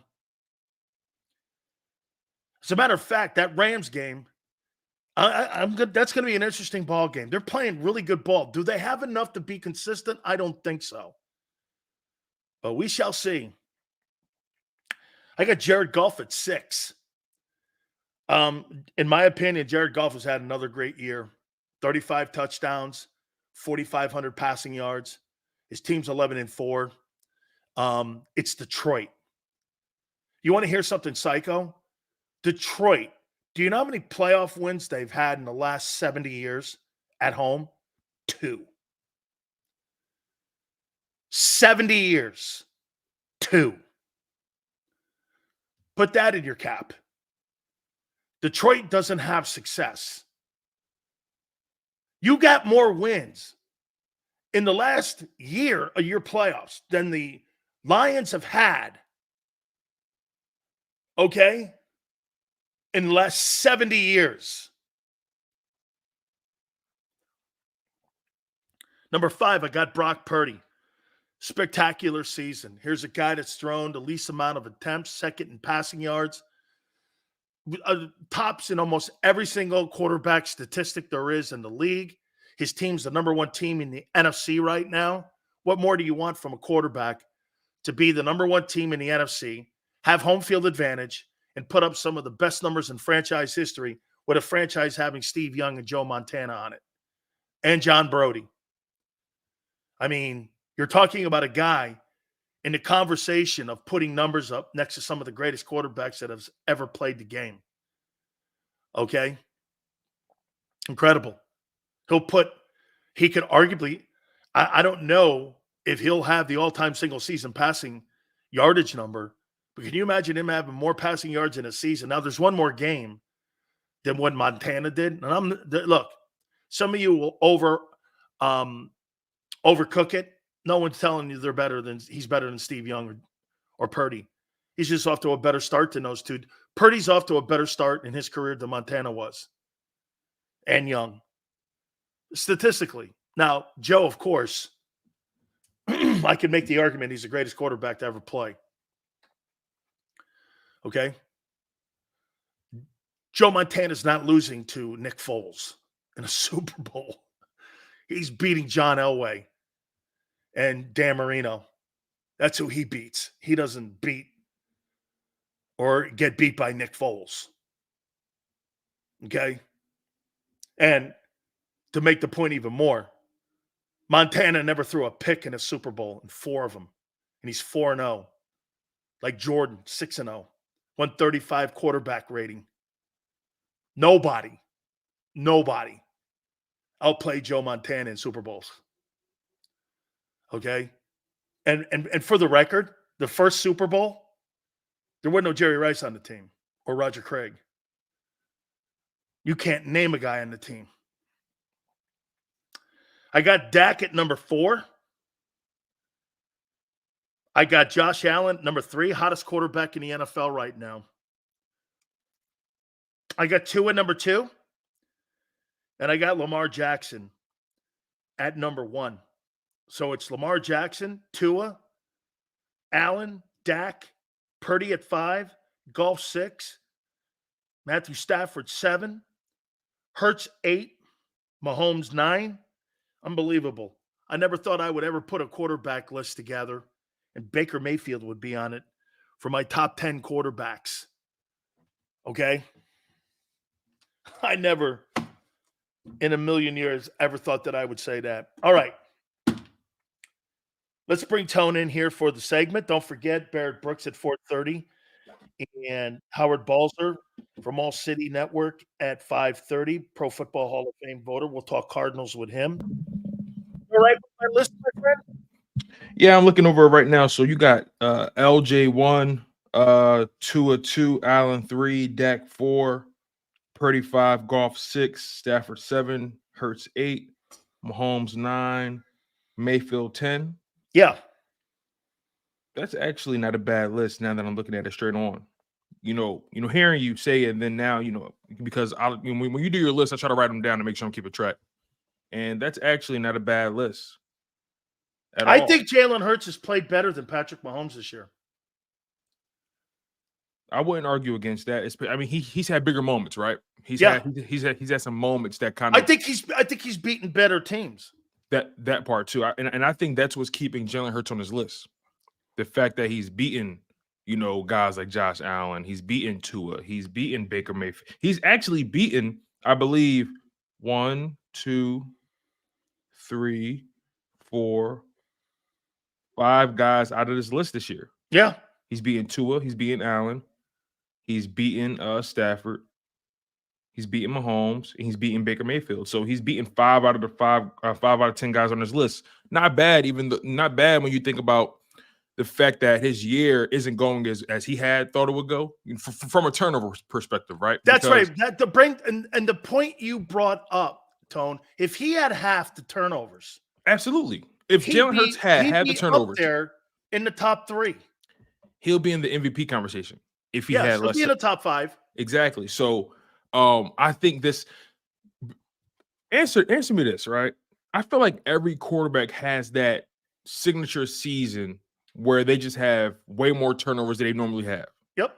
I feel like every quarterback goes. If you're in the league for about 15 years as a quarterback, you're going to have at least 2 of those seasons where you just top 3 or lead the league in turnovers. I feel like that's a part of the rite of passage, but to becoming a franchise quarterback, you got to go through those kind of seasons. Am I off on that? Here, well, think about and I think that's how you evaluate a lot of athletes. You do this: take the greatest year a player's ever had and the worst year a player's ever had, and then evaluate the rest of it. And you look at it inside there. Now, there's just not enough of a sample size for Jalen, yet for you to do that. Because right now, this is what you have. Watch this when it comes to Hurts' career. You're here. You're here. Then you're here. Then you're here. You got a swing, and they're too dramatic. 1 year, 9 turnovers. Next year, 18 turnovers with 2 to play. That's a gigantic swing, Tone. Yeah, it is. It is. I try to rely on the trend of in year number 1. I want to make sure I got this. I want to make sure I got this stat right. I think he had 9. I think he had 22 touchdowns and 6. I think it was 6. Yeah. So he had in his first year as a starter, he had 6 interceptions. So I want to go about total turnovers, because he's a dual threat guy and he runs around a lot. That's so I right. think if we're gonna count the rushing TDs, got to count the fumbles too, right? Yep. So his first year starting, 9 interceptions, and he had 1 fumble loss, so 10 turnovers in 2021. In 2022, he had 6 interceptions, and he had no fumbles lost. So he only had 6 turnovers in 2022. He didn't have any fumbles last year? He fumbled, but he didn't lose them. Wow. So that was the difference. And think about this. So he had 465 passing attempts, and how many rushing attempts? I think it was like 167. Yeah. So in 2022, he had 460 pass attempts, and he had 165 rush attempts. So that's essentially over 600 plays that went through his hands. And he only turned the ball over a grand total of 6 times. There's the difference, Tone. And that's the difference. Handling the ball over 600 times, and you have 6 turnovers only. That's pretty hard to do. How many times has he touched the ball so far this year? That's a great question. So he has 499 pass attempts plus 147 rush attempts. That's 6 so far through 15 games played. He's handled the ball 646 times, and he's turned the ball over 18 times. 18. Here's the thing, right? This is where things get funny. There it is. Yeah, because they have him at 17 turnovers, but I feel like it's 18. I feel like this number's wrong. But regardless, though, 17, 18, never splitting hairs. Regardless, he's turned the ball over way more this year than he has in previous years combined.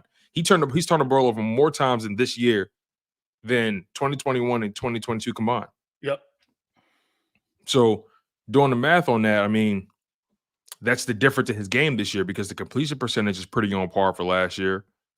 He's throwing the ball more. He's already thrown the ball more through 15 games this year, 499 compared to last year to 460. And he's got 2 games to play. This year, he has 4 fumbles lost and 6 total fumbles. So, again, he's fumbled every year, even from his rookie year, right? And he only played like 4 games or started 4 games. But nonetheless, let's just go for the years he started. From 2021 to 2023, he's fumbled the ball 4 times, 5 times, and 6 times respectively between 3 years. So fumbling is not out of the question for him, but he's lost way more than he has in his career. That's the difference. What they're asking him to do in the passing game, he's handling the ball more attempts, throwing the ball more. Yeah, and as of right now, I think he's going to supersede his rush attempts easily because he has 2 games left. And remember, he didn't over 200. You think? No. Because right now he's at 147. There's 2 games left. I think he goes over 160. Okay. Last year he was 167, and he missed 3 games, I think, or 2 games. Yeah. Last year he was 165. And, last year he ran 165, and he missed 2 games. So he was averaging about 9 or 10 attempts a game. Okay. So basically about 185, 190. Yeah, exactly. Yeah. If he would have stayed healthy for those 2 games. So, but I think this year he's going right now at 147. I think he might end the season around 170, 165, something like that. I think that's reasonable. But nonetheless, though, that's the main difference in his year this year. The fact that he's turned the ball over at a rate that we couldn't foresee. And that's why his numbers look the way they look. Because if you look at his numbers outside of the turnovers, he's a pretty good quarterback. 20 passing touchdowns, 15 rushing TDs. So he got 35 scores, over 3,600 passing yards right now. He has 2 games left, 576 rushing yards. He's a good quarterback, but he has to protect the ball better. And I think, like I said before, every quarterback throughout their career goes through this lull period or has that season or 2 where they just are struggling protecting the ball. Not making excuses, but I just think that he's going through that phase at this point in his career. Every quarterback has one of those years where the numbers are high. You look at Mahomes. Mahomes is having a high year in turnovers. Yeah. He's actually having his this year because Mahomes is not as efficient as he's normally been. Yeah. So let me throw this at you here before we get on to some of the Eagle topics here. Right. Define MVP in your eyes. For me, let me put something in context for you. Yeah. I heard somebody talking about Lamar not having the numbers, and Jalen's.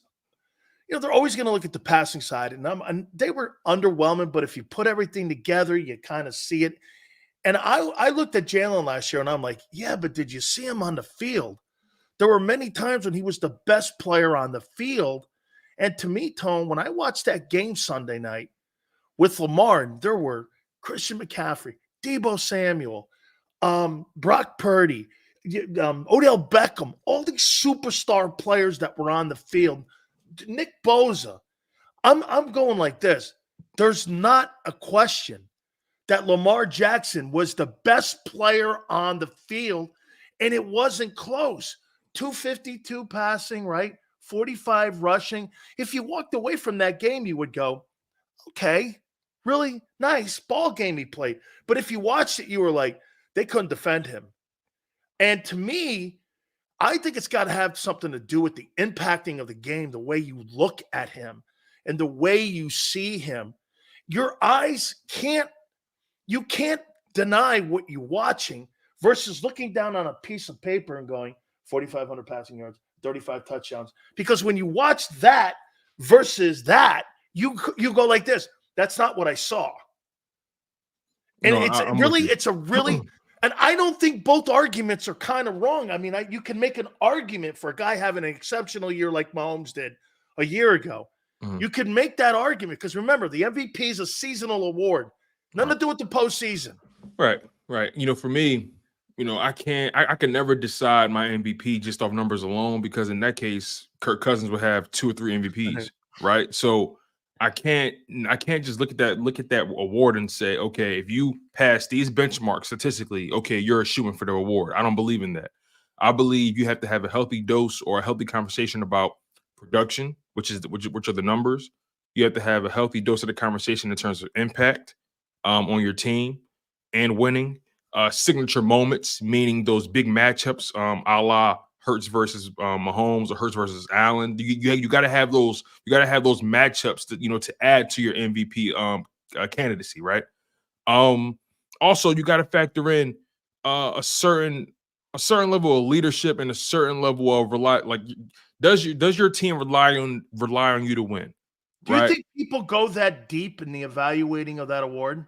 I would like to think that you have some who do, but you can't help but, I mean, people are human, right? So people are going to have favoritism, bias, their opinions about whether this person answered my question at this interview or, okay, did this player curve me when I tried to talk to them at the Pro Bowl? All those different personal opinion stuff because at the end of the day, you're dealing with people. So you're never going to have a 100% healthy, unbiased vote. You have some people who do the best they can, and I respect those individuals, right? But there's no award in sports that doesn't have any level of bias. Even though all the Hall of Fames and all the sports, there's bias involved. We've seen it play out through history. So if you vote on it, there's bias. Of course, if you vote in any capacity, there's a bias involved. Elections, pick one. Exactly. So, but for that particular award, I think you can't just win. You can't just win it based off of numbers, right? We have to. What's your impact on winning? What's your impact on team morale? What's your, are you the reason they win, and not the reason they lose? Things like that. And like I said, like it's so much more than just the numbers. And some people make it just about that. For example, Lamar Jackson, you brought him up. No numbers.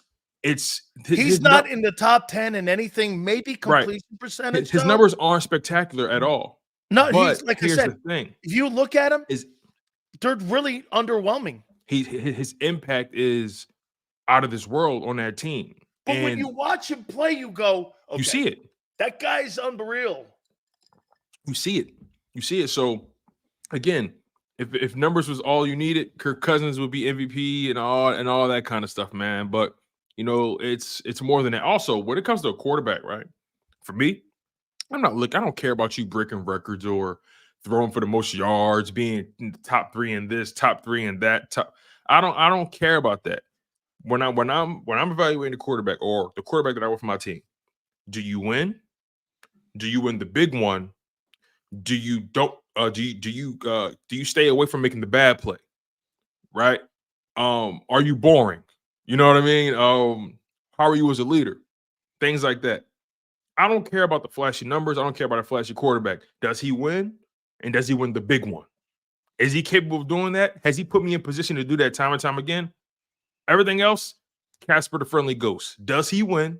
And does he put me in position to win the big one every single time? That's the guy I'm rolling with. I don't care how sexy the name is or, how chiseled the jawline is or whatever. I don't care if he looks like Donald Duck. Does he get the job done? Is he a leader? Is he boring? And does he win and put me in position to win the big game? That's all. So I think the MVP award shouldn't be a award about how sexy it looks in the numbers and all. What's their impact on winning? Is this team where they are because of what he's done? What would they be without this player?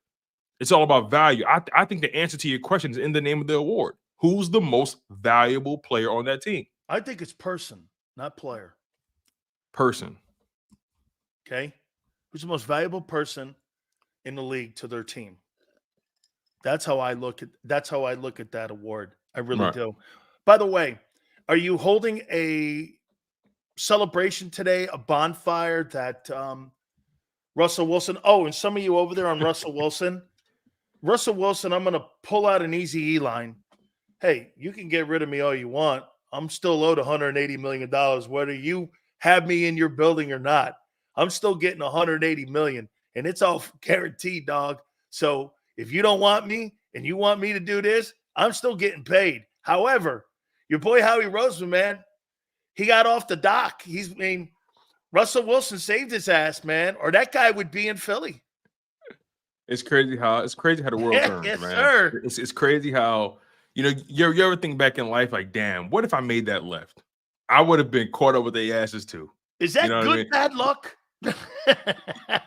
It's the perfect kind of luck. You said it earlier though. Sometimes the best moves are the moves you don't make. You bet. And I believe in that. I believe in being patient. And it's so many moments where I could have made a decision or done one thing, and somebody said, "Hey, just give it a couple days." Yeah. And I'm like, "All right, I'll give it a couple days." So many times my wife said, "Hey, just wait an hour. Just wait." Man, waiting is a hell of a thing because what I it do can on put my you in a tweets position now, to win. Tone? You know what I do on my tweets? I wait 20 minutes. And I'll say this to you. My tweets now, I wait 20 minutes. And I would say this. I don't tweet out probably 80% of my tweets now. Who are you telling? There's so many times I've typed something in, waited about 30 seconds, I was deleted. I'm like, okay, I needed to write that down to get it out. Because I go like this. What's the end mean? What's the end means here to this? What Yeah. Where does that get me? But bad pub and anything if I say something psychotic like that. Like, what's the end game? Like, I always ask myself that question all the time when I post. You cured me of that. Oh, wow. I appreciate that. No, you did. You did. Because you know what? My wife even looked at me and she goes, look at how it landed. And I went, yeah, but I didn't. She goes, oh, really? Honest to God, I went like this. Yeah. She goes, you know what, dude? You're not Mark Twain. So if you write something, you may be thinking it, but you may not be expressing it. You know how many times I'm like I've said things? You know how many times I've said things out loud to my wife or whatever, and she's like, okay, so you don't plan on sending that to them, right? And I'm like, well, I mean, why wouldn't I? It's how it's the honest truth. She says, yeah, but truth doesn't help that check clear, sir. Hey, congratulations. You were right. You're fired. Congratulations. Congratulations. Dude, I hate that. All right, I got a question for you on the GAN wagon now coming to town. The GAN wagon. Is he going to be booed or cheered? Now, before you say anything, hey, Tone, this guy had the number 2 defense, 70 sacks. Right. He helped get you to a Super Bowl. Right. And he's going to run through the tunnel at Lincoln Financial, having returned as a successful now head coach, having been raised in your barn. I love how you set the table. and Tone bought him and many Eagle fans a $10 million house in Scottsdale. Shit. I think I already was planning on moving to Texas when that happened, so I don't know. but hey man, how do you think he's going to be received in Philly? They're gonna torch his ass. Will the Eagles put something on the scoreboard? You mean like a tribute, like that kind of thing? No, just welcome home, Jonathan. They didn't win. So I don't think he's going to get that, but I definitely think he's going to get his fair share of boos because of how he went out, because of how it ended. Because I think people would have eventually got over, the whole Super Bowl thing. I think they would have got over that. It's the whole, the scandals with the draft and the Vic Fangio stuff. Like it's so much stuff that happened. The house hunting. Yeah, like it's so much stuff that happened heading out. You know what I mean? If you lose, you win some, you lose some. But it was insult to injury when you heard that he was kind of having backdoor conversations, during the week of the hiring game. Assistant coaches while he was supposed to be prepared. Right, like he had Nick Rallis already locked into the DC role before they even snapped the ball on Super Bowl Fangio Sunday. at the building. So he's going to get hell for the way it looked, the optics. But overall, I mean, he did a good job in 2022. Got to give him credit. But overall, they're going to give him hell. Do you think he has some type of advantage in this game preparation? If he has one, I'm glad you said that. If he does have one, it's that he understands and knows Nick's tendencies from an emotional standpoint, from a personality standpoint. He probably knows, it's kind of like a standoff, right? And your opponent is a little bit more trigger happy than you are. So I wouldn't be surprised if Gannon calls Sirianni's bluff a lot throughout this game, man. He's going to get a feel for. He's going to know when he's feeling tight. You know, he may have the emotional advantage, but I mean everything else though. He may know how to handle the RPO with Hurts. He's going to have a lot of he's going to have a lot of handle on that. He's going to know the defense too that they're playing he's going to know the defense because he was forced to call it himself. So he has a few advantages. I think any coach that goes from one situation to the next and he plays that former team has an advantage in many ways. So I think we'll be foolish to believe that he doesn't have something up their sleeve to kind of counteract what the Eagles do. Do you know that I would really not want to see the Eagles play one team? You know what that team is? With the Cardinals? The Colts. I'm not looking forward to that. With Anthony Richardson. I'm not looking forward to that. Gardner Minshew, I think you're covered with Maverick. But hey, with Anthony Richardson, that might be a problem because you know why? It talks about what you said about, see, this guy right here has takes he forgets. That's how good he's getting. Hey, you know that Lamar kid, man. I'll tell you, I don't know if you don't want, hey, I think the Eagles would have a tough time in a Super Bowl with that guy. And I still believe that. Here he is. Oh, no, hey, I don't think that's just isolated in Philly. Yeah. I mean, the Eagles struggle against mobile quarterbacks, but most teams do. So that means they're going to struggle versus Kyler Murray? Yeah. I actually wrote that down. You know, I think Kyler Murray is going to put a lot of stress on that defense. He's going to question their gap. He's going to question or force them to question their gap discipline, containing the edge. You know, they've already been kind of shaky and stopping the run the past several games. Just him being back, you saw the kind of stress Tyrod Taylor put on him, and he didn't play half of the game, and he's mobile. You saw the stress Josh Allen put on them being a mobile quarterback. So they're going to struggle. It's going to test their eye discipline. It's going to test all that kind of stuff. And I think it's going to limit their ability to to rush the passer. Is it a close game? I think so. I actually think what's today? Yeah, because we're not going to be. Is it a fourth quarter game? Yeah. I think so. I think the Eagles win this game. I think the Eagles win this game 31-23, 31-20, something like that. Yeah, like it's going to be close, but the Eagles are going to do something on the back end to kind of stretch it out, but it's going to be close. I think it's going to be like 31-21. You are not giving yourself enough latitude and margin of error at all this year in any game, no matter who the opponent is. It could be the Seahawks. It could be the Niners. It could be anybody. But this is who they've been.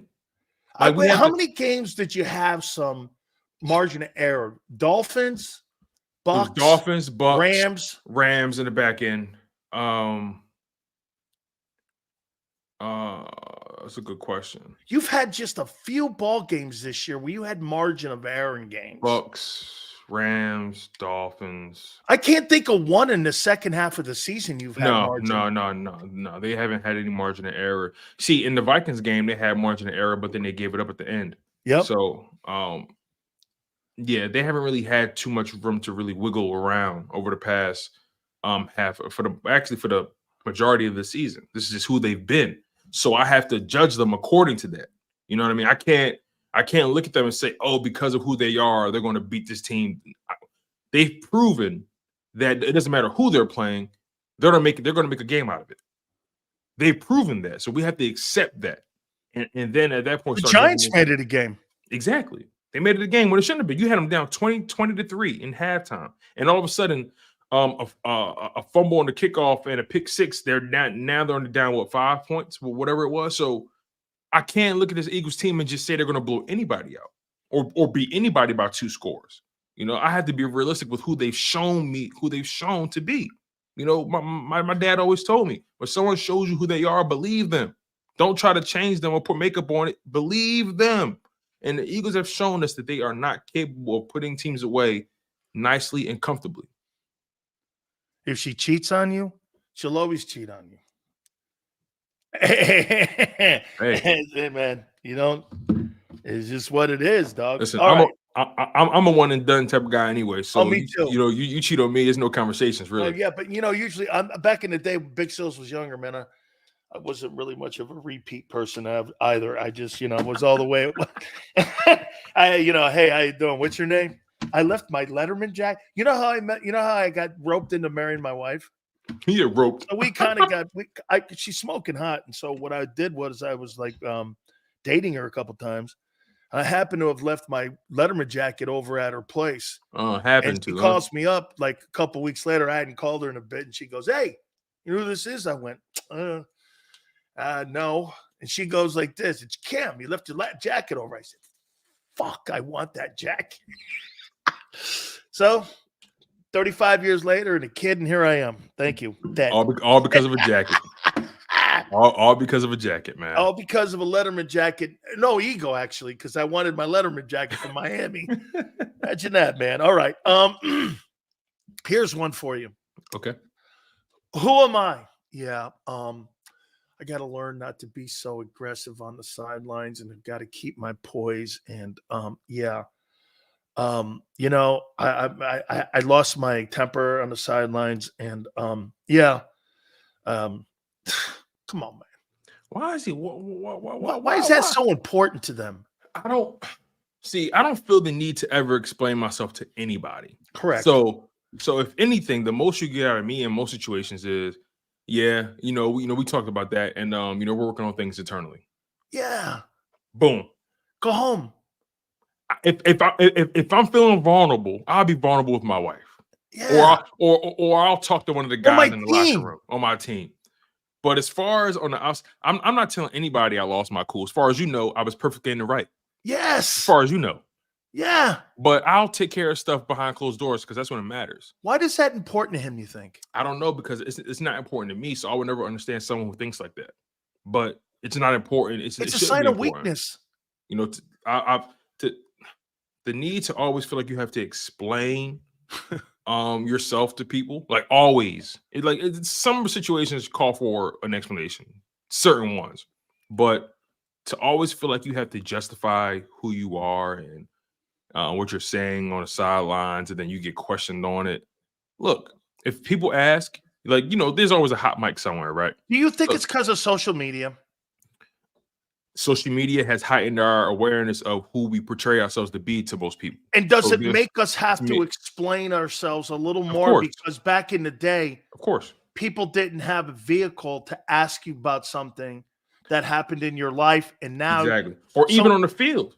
And back in the day, they had one opportunity to ask you a question. Yeah, that's right. And then all of a sudden, the next game starts and it's over with. Now, the moment they snap the ball, the moment they get into that arena, the moment they step foot on Lincoln Financial or NovaCare grounds, assume you're being recorded, assume you're being assume you're under surveillance, assume people see everything and know everything. So now you're so sensitive, or you're hyper aware to how you're seen, how you're perceived, how you portray yourself, the things you say. And the last thing you want people to look at you as is someone who's weak. You don't want to be seen as someone who's a pushover, someone who lacks humility or whatever it is. People are hyper tuned into how they're perceived to the masses. I know we all are to some extent. We all care about how we're seen to an extent, right? But then you have moments where you kind of overextend yourself and you overshare and you make yourself. What JoJo's saying here. Yeah. And I think that's appropriate. Let's see what Nick Sirianni has too many faces. He just needs to have a Belichick face. That's a great I like take, that. JoJo. Me too. I like that, JoJo. Too many faces. Wow. JoJo, that was good. He had a liar's face last week. JoJo, he had that's really good. I mean, then he had an apologetic face this week. I mean, there's a lot of faces, but when you have a lot of faces, that means you're a liar. But again, I think that's the definition of sometimes today's coaching too, because you know what? And I'll say to Sirianni's defense, organizations turn you into liars, and I'll tell you why. Who's the coach down in Atlanta? Arthur Smith. Okay, so Arthur Smith went to Desmond Ridder and told him, "You're going to be my starter the whole season. Don't worry about getting pulled.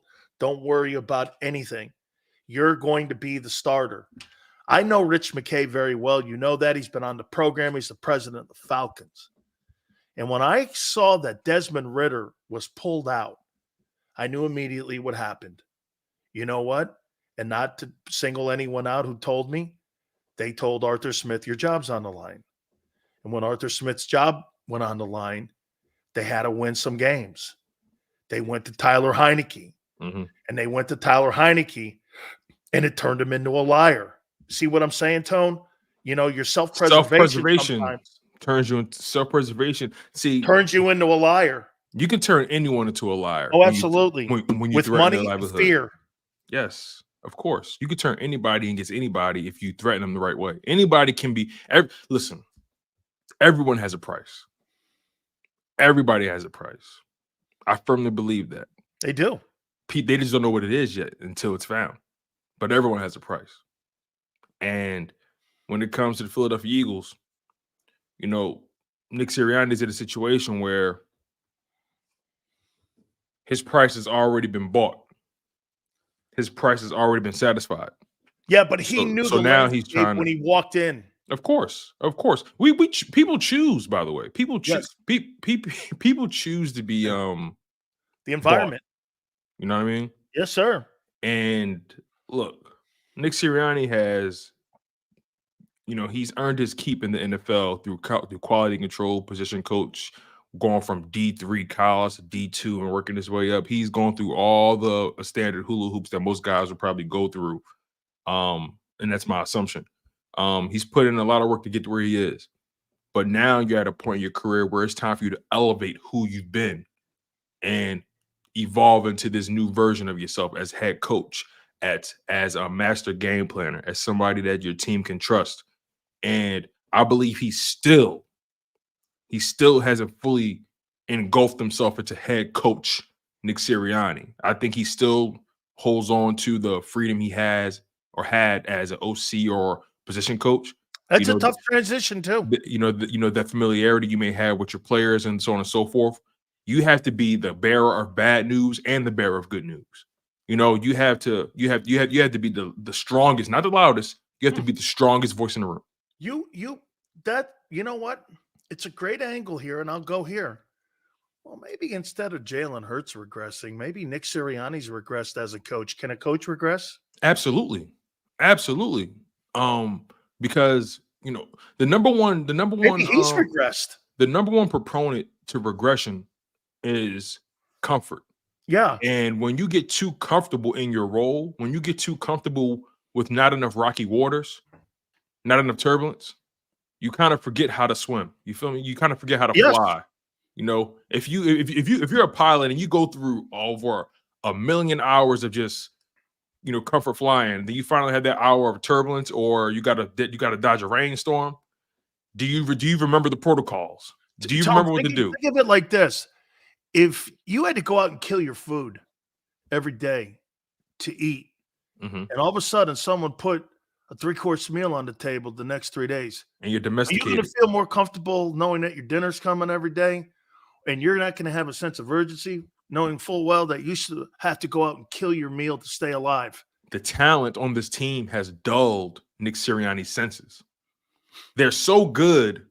He thought he could just, they make everything look good. Just put it out there and they'll make it happen. They're good. Great. They are great. But guess what? This is the NFL. Everyone's good. Everyone's great. Everyone evolves. Yes. You don't think the NFL saw what and I think this is Nick Sirianni underestimating the impact they had last year. The entire NFL world watched Jalen Hurts go from this to this in your offense, right? With Shane Steichen. You guys made it to the Super Bowl. You guys came with the 3 points of winning the whole damn thing. You guys were the hottest thing on the presses moving. You don't think people were studying you, trying to master what you've done, trying to find ways to pick your scheme apart, pick your offense apart. When you're the number one team in the NFC, people watched you in the playoffs. People watched you in the Super Bowl. There's no way you couldn't have known people were studying you. And I think that's the biggest indictment on Nick Sirianni as a head coach, his inability to read the room and understand that he has to continue to evolve. He underestimated the NFL studying the Philadelphia Eagles, and they're paying for it now. Their 10-1 record is legitimate. But these past 4 weeks has exposed the lackluster evolution of this offense, in my humble opinion. Tone, how about this?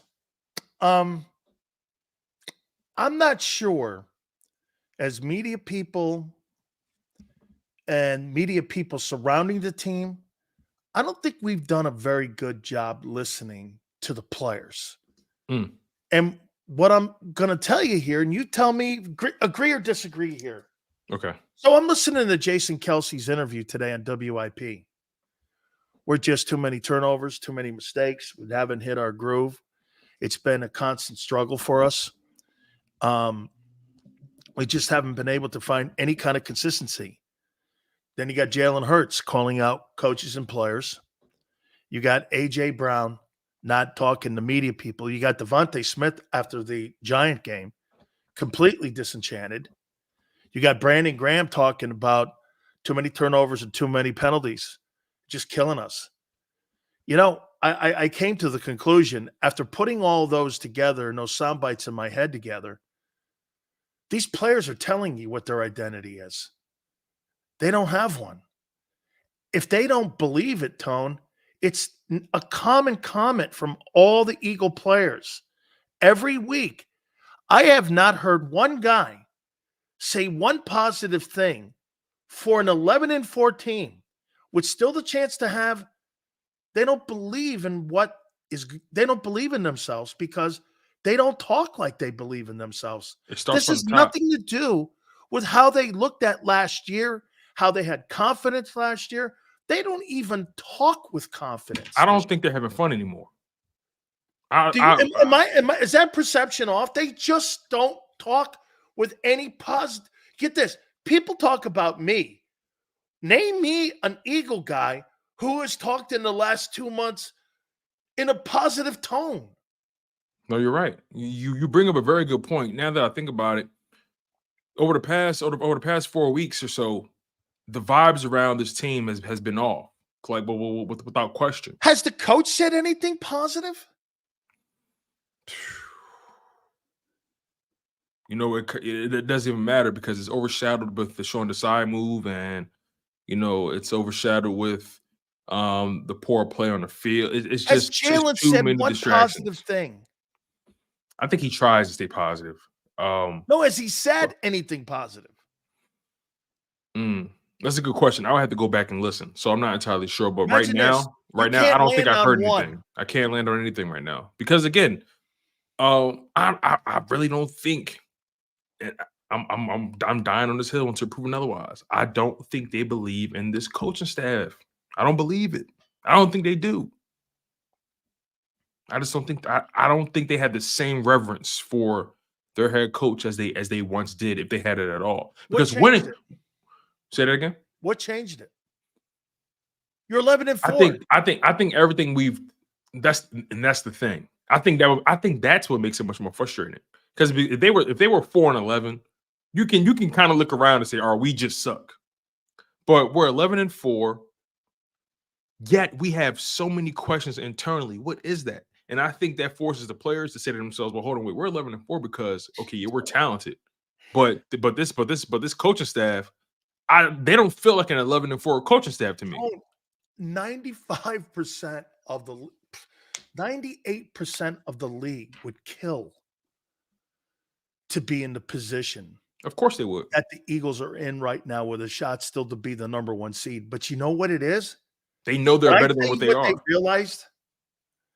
They realized how close they were to that Super Bowl. And I'm telling you, they now know that they're further away than that scoreboard in Arizona. And what's aggravating them right now is they know they don't have the answers. They know they're not that close to that game and winning that game as they were. It's almost like they know. Frustrating thing. I'm so glad you said that. That's a very good point. It's like they know something that we're not willing to accept yet as fans. You ever think about it like that? They know something that us as fans are not willing to admit, is that this team is not a Super Bowl contender right now. They're not. But they're saying it too. And I think they realize that without saying it, but so much, you know. I think they feel that they're further away than what they were Just initially. listen to them. From now on, just listen to how these guys are talking. I mean, seriously, when I listened to the post-game comments by the Eagles after the Giants game, I could have swore they lost by 10. I didn't hear anything in there where anyone was. And you know another reason why they know they're further away is because now they're looking at the head coaches like, what exactly is it you do here? Yes. They're looking at them like, okay, we're 11 Shane covered for Nick. We're 11-4. We shouldn't feel this way, yet we do. Why do we feel this way as a team? Why do we feel this way as players? Why? We're looking at the coaches. Why haven't we found our groove? We're too talented on this side of the ball. Why haven't we found some continuity, some identity? What is it? What's pulling against us? What are we fighting against? We can put up 40 points on anybody in our sleep. What's the problem? So they look to the coaches for the answers, but the coaches have no answers. And they realize that. And they know they're not legitimate because they're not comparing themselves to the Bears or the Packers. The Bears and Packers will be blessed to have the Eagles issues right now. You know what I mean? These are a different kind of issues. But I think the Philadelphia Eagles players are looking at it like, hold on, wait. We're comparing ourselves to the Ravens, the 49ers, the Dolphins, the Bills, the Cowboys. And we're talking about that pool of teams. We're not talking about the bottom feeders of the league. So in the upper echelon of teams in the NFL, the Philadelphia Eagles do not believe that they have what it takes to compete at that level. I think they sense it, and they really sense it amongst the coaching staff, and they see them walking around the building, and they know damn well in their heart these coaches ain't got the answers. Winning cures all, but when you start losing, everything else start getting exposed. I think they realize, like MG says, they're not championship material. They know it. They know it. Like, get this, Tone. Now, real quick, they're not going into Lions are championship material, do you? Say that again. You don't really believe the Lions are championship material yet? No, I don't. They're 11-4 too. Right. So, they're but here's the thing, right? The Lions, like I said, there are certain teams who are just, I don't want to say lucky, but they feel great about where they are because of where they've been. Yeah. So the Lions, if they make it to the playoffs and win one game, it was a success for them. They're 2 years ahead of schedule. Exactly. But the Eagles, it's when you're of a different ilk, you are only prone to have certain types of conversations. And the Eagles and the Lions, they're not speaking the same language right now. Because the Eagles are looking at it like, no, we're trying to win the big one. The Lions, whether they want to admit it or not, their organization is like, listen, we get a home playoff game, we win one. Hey, listen, whatever happens after that, it is what it is. But they're happy with the one playoff one because they haven't been there in God knows how long. The Eagles, tell you this. They're trying to win it all. And they know they can't do that. I'm going to tell you this, too. There's another team in the league that knows they're not championship metal. The Chiefs. And that's why you see those blow-ups on the sideline with Mahomes. Right. Because they know. They know they're not where they need to be. And that's why you've got a ton of frustration on that sideline with everybody, because they know they're not. Dude, that team is not going to the AFC title game. They're a one-and-done team. Seals, do this for me, right? They're not fixing that. Do this. I want you to give me 5 Super Bowl. Okay. Give me 5 teams prior to the season starting you had as Super Bowl contenders prior to the season. So in the offseason, give me 5 teams you had as Super Bowl contenders. Bengals. Okay. Bills. Eagles. 49ers. Niners. Chiefs. Okay. Obviously, we know the Bengals lost their quarterback, so we're going to exclude them. Okay, then let me throw another one in there. Okay. Let's just say Cowboys, right? Let's just say Cowboys. Cowboys, I had Cowboys too. Cowboys. Okay. Let's stay with that, right? We got Cowboys, Bills, Eagles, Niners, Chiefs. Out of those 5 teams you mentioned, can't we easily say the Eagles and the Chiefs are the 2 worst teams of the 5? Yeah. Isn't that amazing? How, and that's why we have the conversations we have about the Eagles, about the Chiefs, because they don't belong in the conversation with the Broncos or the Bears or the Packers. They belong in this conversation. And when you're at the bottom of the list in this conversation, that's a place you don't want to be, because you know you're better than this. The Eagles, they know they're better than this. They know they fall short in that championship contender department. The Chiefs, they know they fall short, and that's what we're talking about here. Do you agree on what I said about the Eagles earlier? To this point here, I said, someone asked me this the other day. They go, do you think the Philadelphia Eagles are a Super Bowl contending team? I said that offense can beat any team in the postseason, in the AFC and NFC on offense. They have the talent to beat any team in the league. However, that defense also can lose to any NFL team on any given Sunday. So when you have that much of a dynamic on both sides of your ball, your margin of error and your chances of playing consistent ball in the playoffs is not existent. You know what They're are? not going to be able to play consistent football, Tone, because you know why? They don't have a consistent team. Exactly. It's so funny. The Eagles' offense is a Super Bowl caliber offense, Absolutely. but their defense is a first overall draft pick defense. Isn't that crazy? Right now, if you made the comment, the last 2 months of the season, the Eagles have the worst defense, and now that the run defense has gone the other way, hey, and you know what, too? It's interesting. The Cardinals, I don't know, they're third, 4.9 yards a carry. They run the ball 130 yards a game. I don't know. I mean, it's kind of a little bit of kryptonite. Plus, you get Kyler Murray.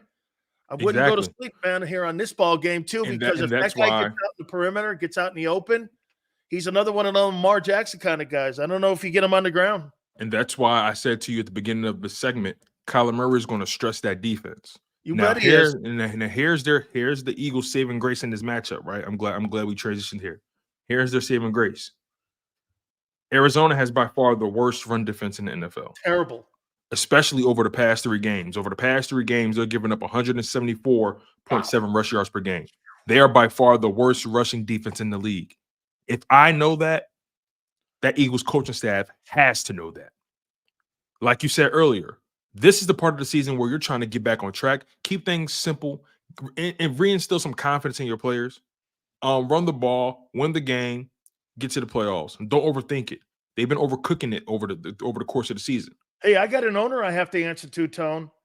You want me to run the ball 72 times? I got a Monday morning meeting. I got to go talk to the owner and tell him why I won a game 21-0, running the ball 71 times and only having 15 passes and 7 completions. I've got to answer to somebody here. Well, guess what? This is what we're going to tell that owner. We're going to listen. This is what we're going to tell him. This. We're going to tell him this. Your team currently is just getting off of a 3-game skid, losing to the Dallas Cowboys, losing to the 49ers, and losing to the Drew Seahawks. Lock. And losing to Drew Lock and the Seahawks, right?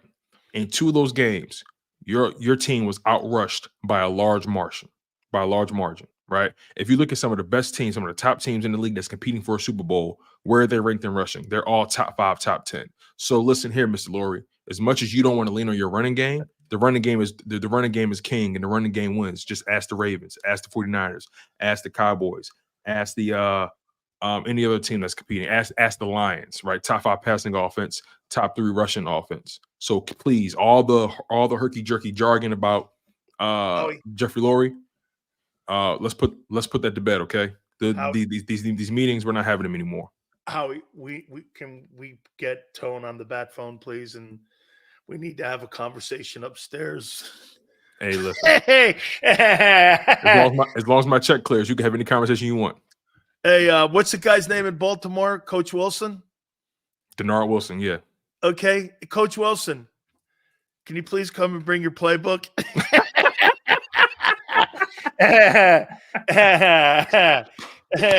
Oh, man. That's a damn shame, man. That is a damn shame. That's a damn shame. You can't even have logical football conversation because they're so sensitive about their control and their philosophy, man. And they're not even football guys. How you know that? Sirianni over crying it and overcooking it while he's sorry about something and he has to behave himself better on the sideline. I mean, dude, please. It's dude. Hey, I'm really that'd be like me having a pre-show that you taped. Hey, I would really like to tell LJ I'm sorry for calling him an asshole. I gotta, I'm sorry for calling like Mask a piece of shit. I'm sorry. I Oh my goodness. apologize. I need to be better here. I'm sorry. So let's move on and have a really good show. I mean, come on, man. Yeah. Oh my God. All right, Tone, let me take a timeout. We got B. Brooks coming in here soon. Yes, sir, man. It's going to be exciting. I appreciate you more, man. Thank you. You got it. That is my good friend, Tone. Love the guy, man. Happy holidays to all of you out there. Don't forget the great bonus bucks during this holiday time. $5. Go to Hooters.com. It is Wing Wednesdays, $19.83. That's the price you pay for all you can eat. Kids eat for free on Saturdays. NortheastHooters.com. That's NortheastHooters.com. When you roll in, do me a favor. Tell them Big Sil sent you. Eat chicken wings, buy Hooters things. Christmas is near. Shop, have a beer. Christmas shopping shouldn't be hard. Give your friends a Hooters gift card. This year, stuff their stockings and yours too with a one-size-fits-all gift card. Buy a $25 Hooters gift card and receive a $5 Santa's bonus card. Make it Hooters for the holidays. Eat chicken wings, buy Hooters things. Christmas is near. Gift cards are here. Good at Hooters everywhere now. Hooters gifts are always favored.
Any professional sports coach will tell you there's no substitution for preparation. At Malamut & Associates, that is a tenet by which we live.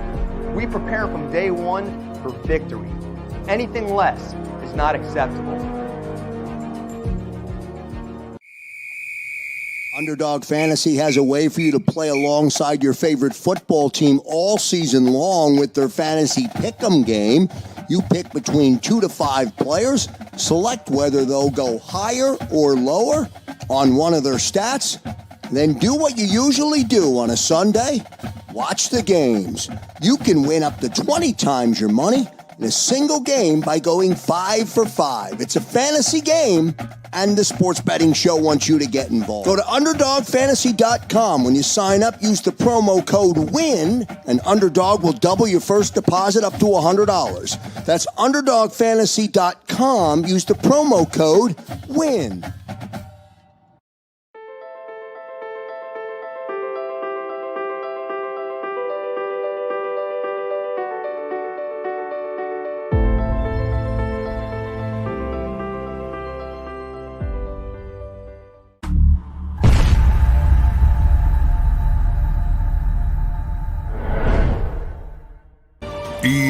EAGLES, Eagles.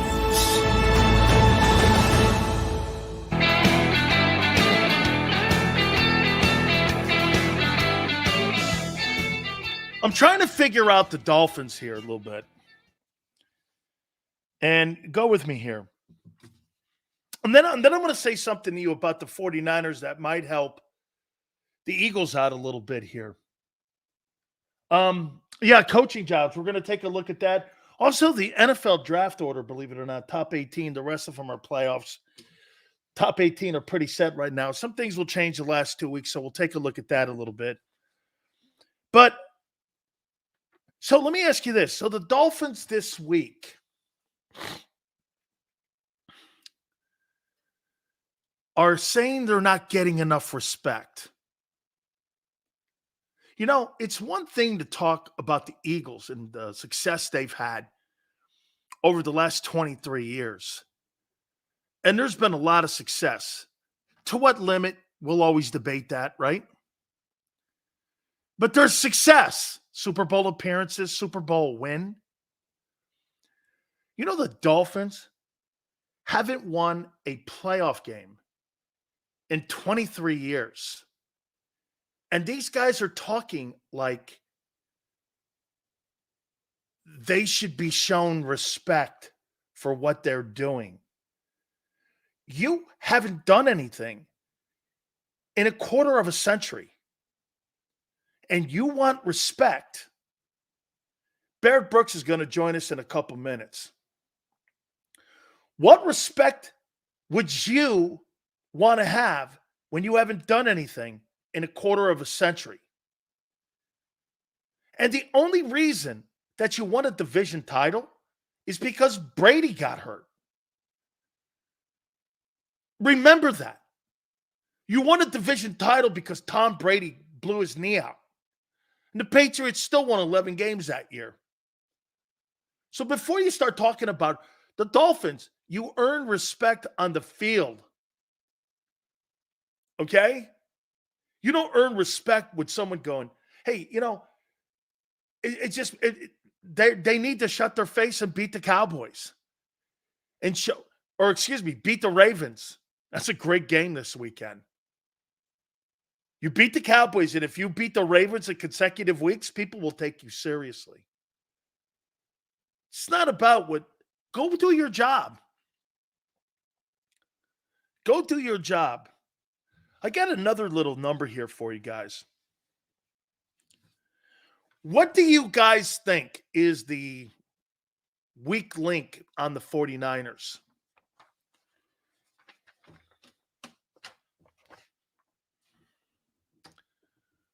What's the weak link on the 49ers as a team? Not individually. As a team. The quarterback's not the weak link. The quarterback is not a weak link. He's having a spectacular year. It's not the quarterback. Okay? Depth.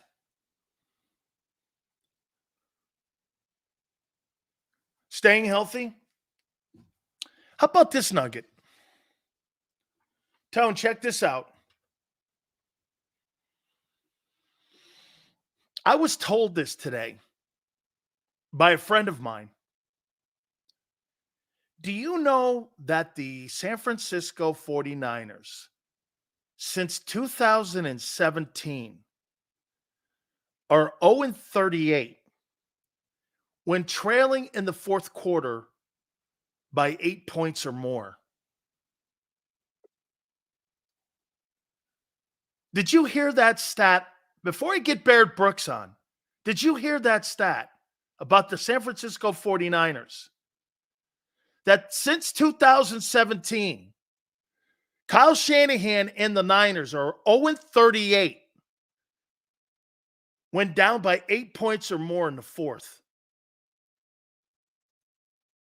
Get a lead on them. They don't have comeback capabilities.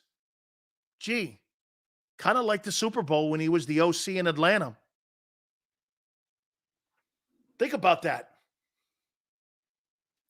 That guy's up 28 points in the fourth, and Brady comes back to beat him.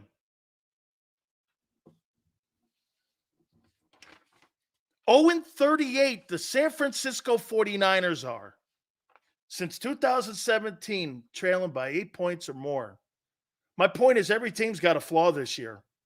There's no perfect unit out there. Well, maybe my next friend is the perfect unit. That is my friend Barrett Brooks. We bring him in. What's going on, man? NBC Sports Philly. Hey, happy holiday to you, my friend. You too, man. You too. Happy holidays. How about that stat about Kyle Shanahan? 0-38 when trailing by 8 points or more in the fourth since 17. That is crazy, but I mean, it just goes to show what his offense is all about. They create matchups and get up early because he's a mastermind that maximizes the potential of his players. He definitely has a quarterback in Brock Purdy, and I have no qualms against Brock Purdy. Brock Purdy is one of the most consistent guys at running that offense I've seen. But the only thing is, if you can't be out of sorts in that offense. You can't have, one or two things wrong. It's almost like the Eagles offense. You can't have one or two things wrong and think that you can come back from that. They're not built like that. They're not the improvisers. He's not an improviser like I see with the Allens, the Patrick Mahomes. Although Hurts can do that, and he's getting back into that. But, they have to be up on you, and that's why they do it, slowly but surely, with running the ball, then the deep shot, running the ball, deep shot. They've done great at doing that, but they just found a team that really just out-physicaled them this last game. That's one of the few teams that hit them in the mouth, and they hit them right back. You know what, Barrett, before we get into the Eagles here, I was having a conversation with Tone, and somebody else was talking to me about MVP. You look at Lamar Jackson's numbers this year, and you go like this, I don't know. If you looked at him on paper, you were like, but when I watched the game on Sunday against the 49ers, I went like this. That guy's the best player on the field. And right, no question. Close.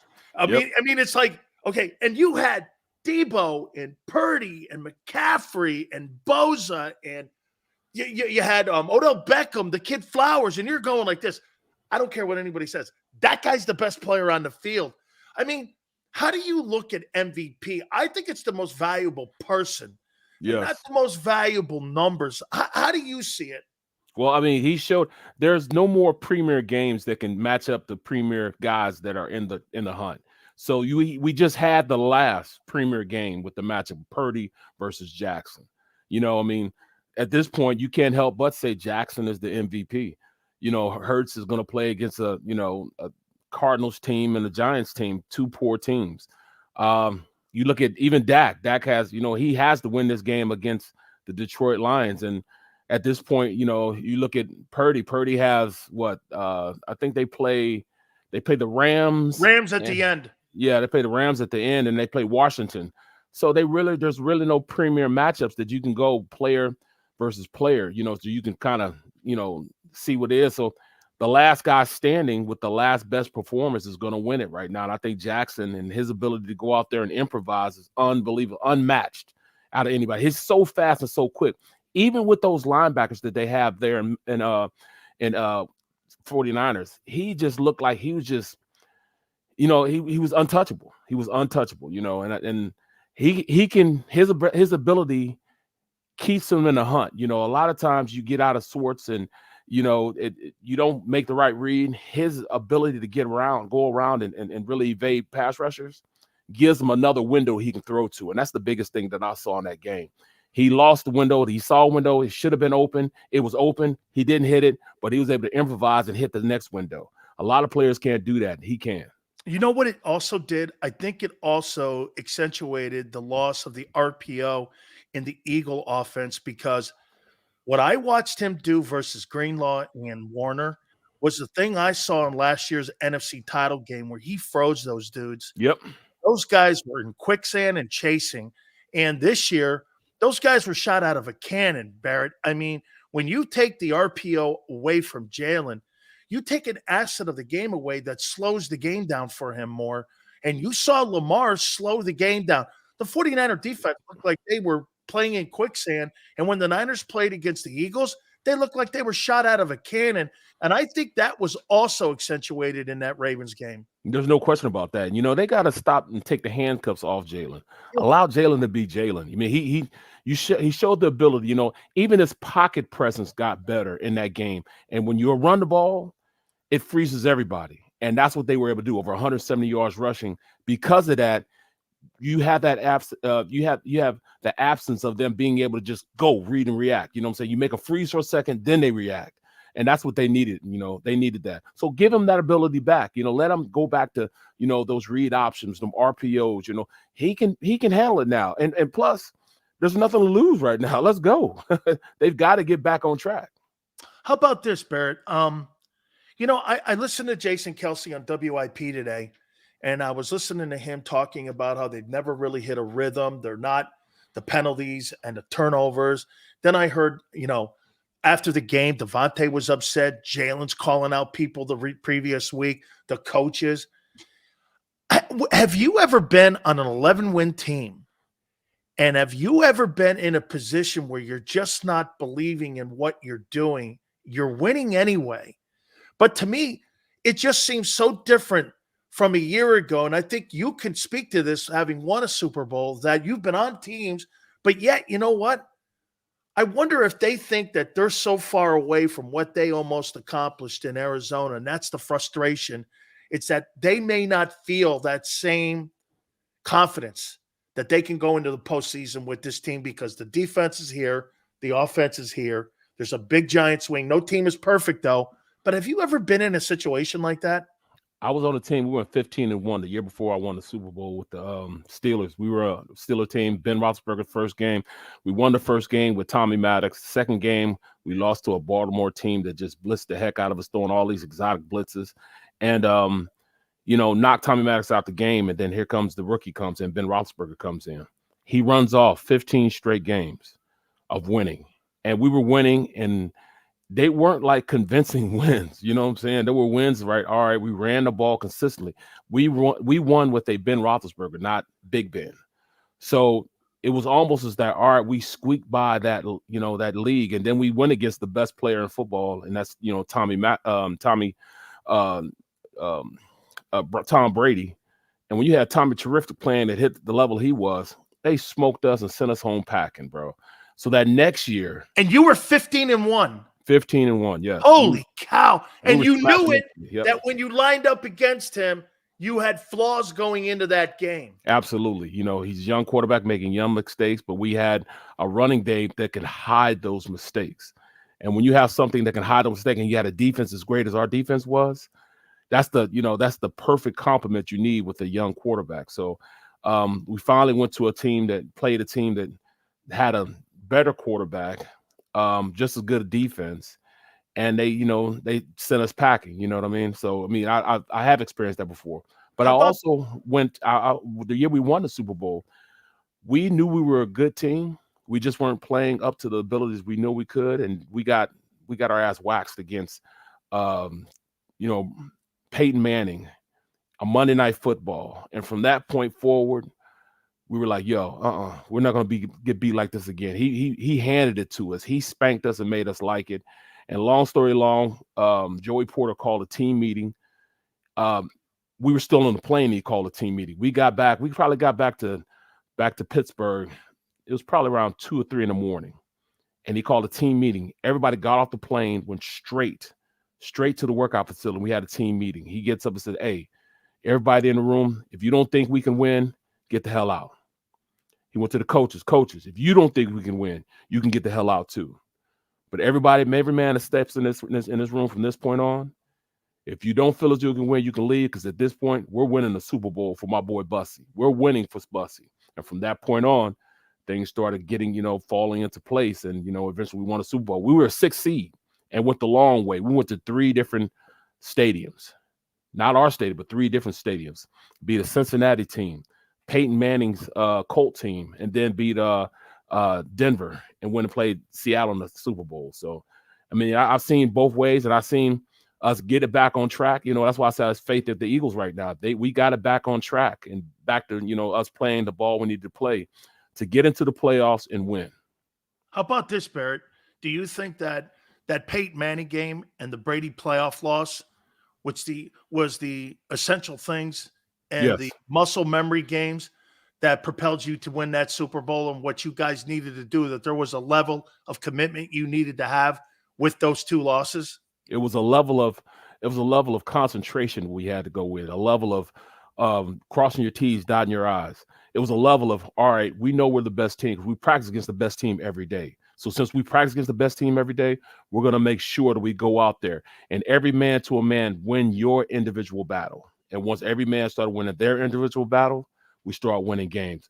You can't, and that's the problem with the Eagles right now. They'll go through times where, all right, this guy will mess up, and then this guy will mess up, and then this guy will mess up. We'll have this penalty. We'll jump off sides here. We'll throw an interception there. You can't play sound football. They got to get back to basics, back to fundamental football, and they'll be okay. Do you think there's too much noise on this team this year? It should quiet down. To me, it's too much noise by leaders that should be making noise, that shouldn't say anything. Just go about your business. Go about your business. And that's including the head coach. He's got to calm down a little bit, you know what I'm saying? And I believe he will. He'll learn from his examples. That's one thing about Nick. He learns from his examples and he goes forward and puts his guys in great positions. So they're gonna get it. They're gonna get it back going again. Here's my question on the D coordinator change. I mean, I didn't really see any dramatic changes, and now that you have Giants and Cardinals and Giants again, I mean, was there more of a message in the fact that they made that move? Because in theory, Barrett, they're going to play the same zone defense. They're going to constantly be in that. What's the message in your opinion that was sent there? Because look, I mean, here's the same guy that schemed up the Miami Dolphins and shut the Miami Dolphins down, and that's considered and also has a win against Kansas City this year. I mean, I know he got blown out against those two, but you got to say, Barrett, I mean, so you lost over 8 quarters your job? Well, to me, I don't think there was a, and Nick said it was, so I mean, I got to go ahead and believe what Nick says, but to me, it just looked more like a call from above, a call from okay. People outside of my pay grade, outside of your pay grade, and outside of Nick Sirianni's pay grade, so to me, it came from above, like, hey, we got to change something. And, at this point, you needed something to get something going, and it's still the same players that are out there. Like you said, they're still going to be playing the same defense.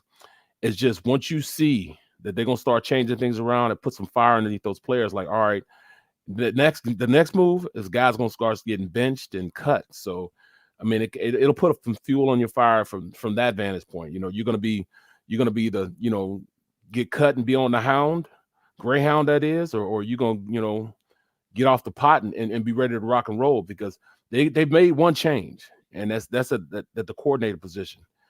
The next is going to be players going to be benched, so I could definitely see that coming forward.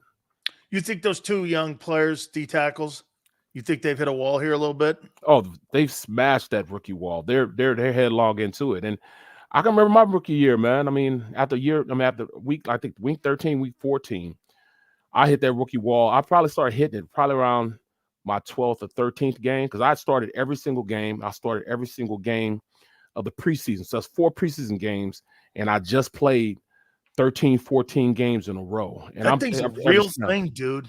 Bro, my body was it was like, I was playing with gelatin legs. My body just wasn't working. And I can remember it was cold outside, man. It was freezing cold outside. We're outside practicing, and I broke my thumb. And I'm still out there practicing, and my coach came up to me and started saying something to me, and I just flipped out and I started chasing him. I'm gonna kill you, So I'm pissed, So I'm chasing him, and I remember Ray Rose said, take to the house, go on in. We only had like 30, 40 minutes of practice left. He said, take it to the house, go on in. So I'm thinking, I get to the locker room, I start packing my stuff. Like, man, I'm about to choke the coach. Now I'm out the NFL, man. This dude didn't cut me, man. He didn't kick me out the NFL, man. So I'm in there packing my stuff up. And veteran players, when they come in, as soon as they come in, ooh, Big Brooks is out of here. You out of here. Ooh, Big Brooks. So everybody goes to meetings, and I'm sitting in my locker packing up. So here come Ray Rose. What the hell are you doing? I said, what do you mean? You just cut me. Man, I didn't cut you, man. Get your ass in that meeting room and calm the hell down. After the meeting, you come back to my office. So I go to the meeting. Then I go to his office, and I'm sitting in his office. Long story long, we sat back in that office, man, and he gave me some moonshine. I was drinking moonshine, and he was telling me old stories about 49ers and, how he did this and how he did that, and told me reports about, Lawrence Taylor, what I'm saying? I sat there, and I was so drunk that I had to sleep in his office. He came back in the next day, 5:30 in the morning, woke me up, told me get in that the hot box, sweated out of me, and it was business as usual, man. Just take that thumb up, man, and kept playing. Hey, so let me get this right. 2 coaches talked you off the bus. The guy in Kansas State and Ray Rhodes. Yep. Exactly. Yeah, exactly. Hey, what do you think that Jonathan Gannon has any advantages going into this game? Look, the team sucks. I mean, but it's Murray and Barrett. They can run the ball some. They run it at about 130 yards a game. They're 3rd in the league at 4.9 a carry. They're not horrible there. Their defense is terrible. They can't stop the run. I get that. They did pound the Cowboys. Do you think, though, that he knows a lot of the things that the Eagles like to try to accomplish? They know he has to know scheme. Nothing. No advantage. None whatsoever. It's probably a disadvantage to him. Number one, because I know those players are pissed off. The way they got 2 more games. Ooh, Mr. House Hunter. Yeah, you know what I'm saying. At this point, he's ready. He's ready to go. The team is ready to go. I mean, they'll play, just off pride, but they're not playing for him. They're not winning for him. That's for sure. And there's a lot of pissed off Eagles that think that they don't have a ring because of him. You know what I'm saying? His foot was already out the door in the second half, so they got a lot to prove to him also. So there are gonna be some guys in them green uniforms that want to choke the devil out of him, bro. So there's some chip on some shoulders out there. They might smack him when they see him on the field, bro. So just wait. If I was Nick, I'd walk into the team meeting, especially on the defensive side, and I'd go, "Hey, I want to just let you know that $10 million house he's got in Scottsdale, right? You guys helped pay for that, for him to get that $10 million house in Scottsdale. When he was like out house hunting, and he was looking for swimming pools, right, stars, and the Clampets, and he wasn't preparing for the Chiefs." Just to want you guys to know that. I mean, I don't know. Remember that motion? They ran the same motion. They just flip-flopped it. They scored both touchdowns on it. Yeah, he's the one that let that happen the first time. So shame on you. It's a shame on me for letting it happen the first time. But then it's shame on you because you let him do it again and he didn't call your attention to it. Yeah, that's the same guy right now you're going to be playing against. So, yeah, he didn't care about you then. He definitely don't care about you now. So they're going to have a little chip on their shoulder. It'll be a little more insistent. I'm going to leave you with this here now. Okay, so what's crazy? I've never seen a team that is more miserable in my life than this 11-4 Eagle team. Hey, have you ever seen a more miserable group? Never. I think that's a good thing, don't you, in a way? That they're miserable. Thing, yeah. Because there's a level of expectations, Yep. Like I've been in a locker room. Like I said, there's still a locker room. I've been in locker rooms like that where you got so much more potential than you're showing, and you're still not getting it done. You know what I'm saying? And you're tired of the same things happening, the same mistakes happening. That's the bad thing about it. The turnovers and mere fact that every time I turn around, they have a penalty in the red zone. You got to cut that out, man. So yeah, that's some frustrated guys in that locker room who know they have much more potential than they're playing with. And plus there's some old heads and they're like, oh man. Slay come back. I don't know if Bradbury's gonna be starting. You know what I'm saying? I mean, that's legitimate. You know what I'm saying? That's legitimate. They've been focusing on beating him, and I thought it was a good move that they what they did. They put Bradbury on Waller, the tight end, and it worked out pretty good. So maybe situationally they stay in, but you can't bench Keely Ringo right now. He's playing too good right now. You can't bench him, and you can't sit Brown either. He's playing it too high later also. So yeah, there's gonna be some moves, and I really potentially see because they're getting healthy. Avonte Maddox will be back this week. Slay will be back this week. I think Cunningham and Morrow also coming back. Come on, Barrett. You pay him, you play him. I know, but did you see what happened to Seattle? Oh no. He was destroyed. Bruh. He's completely destroyed. I mean, it's time to win, though. That's one thing he did. Money and winning. His agent too. I call Brad. I go, there's 17 million reasons you might want to pick this bitch up. I mean, you got a kid behind you, man, making less money, man. Teams who runs a 4-3. They want Swiss Army knives, man. They don't want a $17 million because the other guy on the other side, they're going to replace. You think they replace both the corners in the offseason? Well, and I don't think Slay's played awful. No, I think Slay's played pretty good, considering the fact that, he was playing with an injury also. But yep. The only thing is, it's something to it when Slay gets the surgery, when they made that coaching change. There's something to that, bro. Hey man, get this. So he DM'd me because I called him an asshole.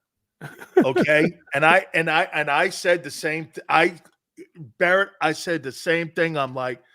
So the first day that this guy calls his first defense as the play caller, Slay goes under the miraculous knife. Right. And all of a sudden, he has a surgery to clean it out. All right, sure. That particular week, you couldn't wait for another, you couldn't do it at the beginning of the week. You and I have done it like this. I got a knee scope on Tuesday, Players' Day off. I played that Sunday against the Cardinals. All day. I did it twice. Okay, so you can do that, and you're like, okay, so he gets it on a Friday. Hey, I know you thought the same. I thought of you, man. I'm like, there's not a chance he thinks that. There's not a chance he doesn't think, hey, Exactly.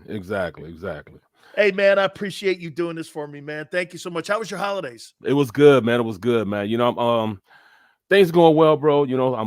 I'm not building a house, but I just bought a house, a rancher. You know what I'm saying? That's double the size of my house I got now. So, but it's double the work that has to be done to it. So hold on, you're a rancher in Jersey? I got a rancher now in Jersey. Yeah, no steps. Just a rancher style house. So you're a rancher in Camden. I got 4 acres. Wow. 4 acres. Yeah, 4 acres. Yeah. So I'm waiting to move in. Nobody's lived in it for probably 10 years. So it was a total reconstruction, all the walls down, all new electrical. Farmhouse? No, actually, the owner of NFL Films used to live there. Had it built back in the day.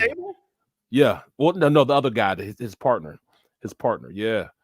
So they bought the house. I mean, it's a nice house, man. It's got an indoor pool, everything, man. So you guys are fixing it all up. That's really great, man. Yeah, man.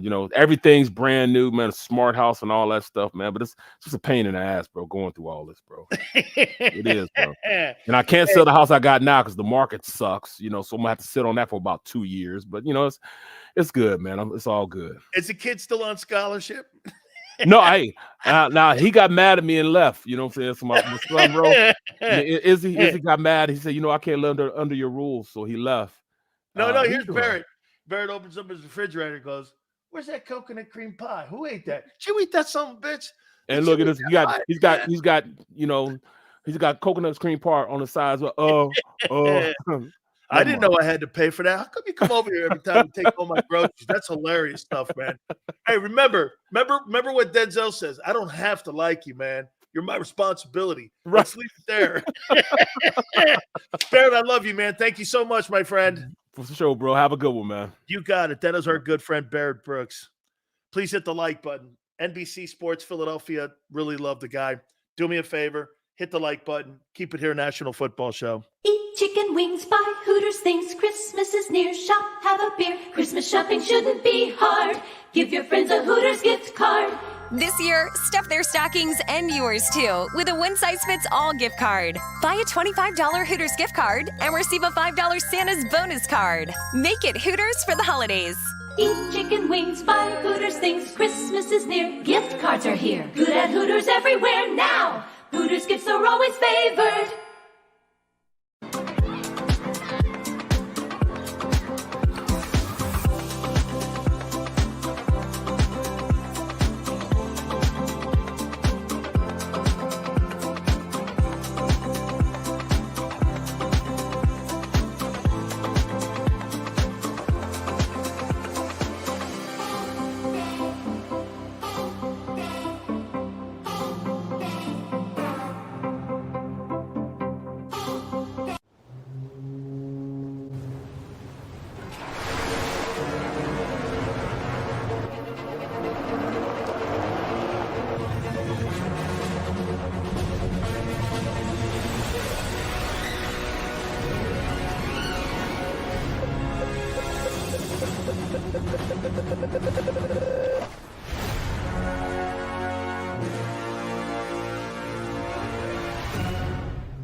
Any professional sports coach will tell you there's no substitution for preparation. At Malamut & Associates, that is a tenet by which we live. We prepare from day one for victory. Anything less is not acceptable. Underdog Fantasy has a way for you to play alongside your favorite football team all season long with their Fantasy Pick'em game. You pick between 2 to 5 players, select whether they'll go higher or lower on one of their stats, Then do what you usually do on a Sunday. Watch the games. You can win up to 20 times your money in a single game by going 5 for 5. It's a fantasy game, and the Sports Betting Show wants you to get involved. Go to UnderdogFantasy.com. When you sign up, use the promo code WIN, and Underdog will double your first deposit up to $100. That's UnderdogFantasy.com. Use the promo code WIN.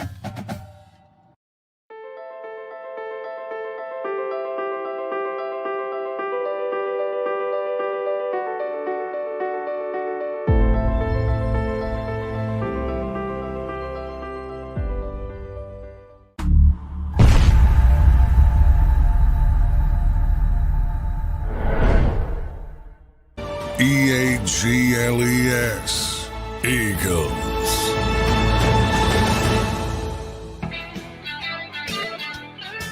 Big Sills. By the way, Howard Balzer is going to tell us if Eric Allen will be one of the finalists for the Pro Football Hall of Fame at 5:30 Eastern. They're releasing the candidates, and they're narrowing it down.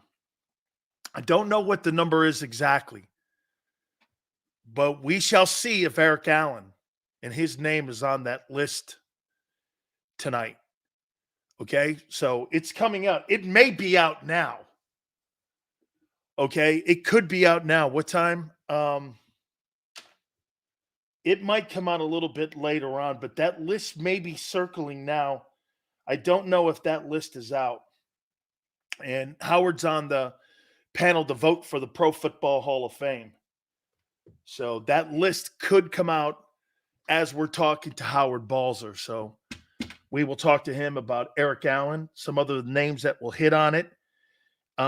He also covers the Arizona Cardinals for All City Network in Phoenix. And we'll talk to him about the Cardinals. We'll also talk to him about Kyler Murray. Oh, you know what? I saw Eric Allen last night. Have you guys seen this ESPN 30 for 30 with Reggie White? He is a semifinalist, 30D. Fantastic.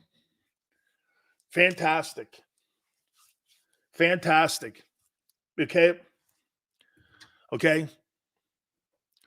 Fantastic. That's great. Have you guys seen this 30 for 30 on the Minister of Defense, Reggie White? Very interesting. I'm not sure it was a completely positive story. How did you guys look at Reggie? Reggie thought gays and being gay was a sin. Yet he spoke the word of God. And he's such a good dude. And he was a very complex guy. How did you take him? I saw they had pictures of Jerome and him. He was very religious, but he was also very political. Politics and religion. Nathan, not absolutely true. Yes, Nathan. Hey, Nathan, you and I can read the Bible, and a Klansman can read the Bible and see it two different ways. You know what I'm saying? Completely true. Or a guy could read the Torah, or he could read the Quran and completely come something away from it and be a jihadist guy. Absolutely true. So it's how you read things and take things in. There's no question. Okay, it's how you perceive it. How did you look at Reggie, though? Chuck, interesting. I hadn't thought about that angle. I hadn't thought about that angle, ESPN's liberal twist. I hadn't thought about that. Because ESPN made Reggie White seem to be an anti-gay guy. I know Reggie. Knew him well. And that guy had a lot of love for a lot of people. He did a lot of good for a lot of people.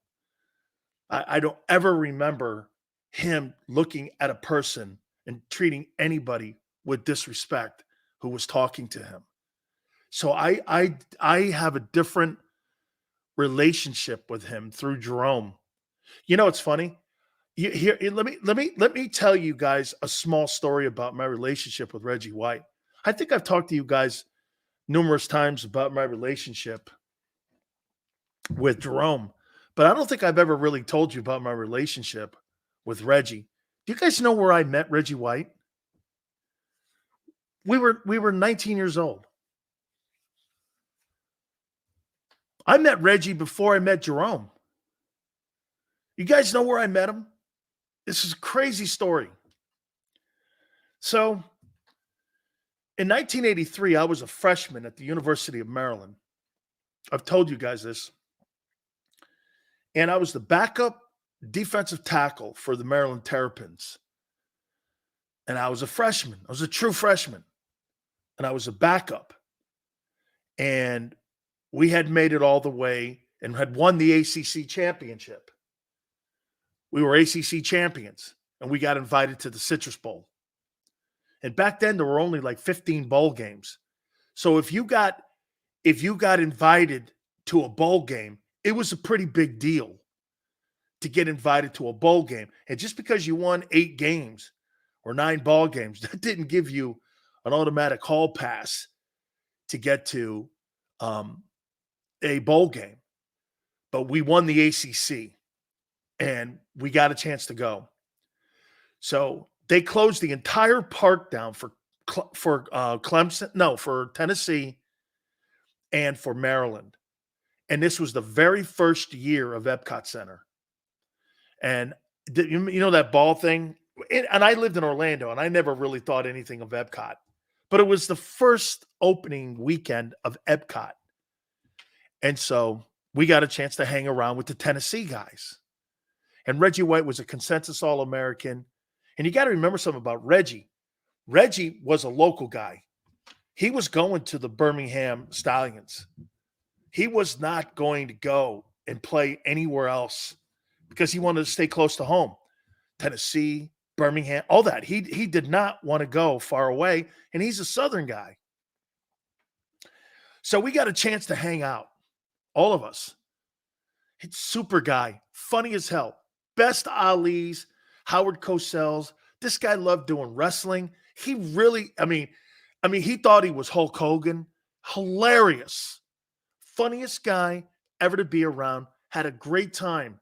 I mean, I have never congregated more in my life with an opposing team that we were going to play more than I did the volunteer guys.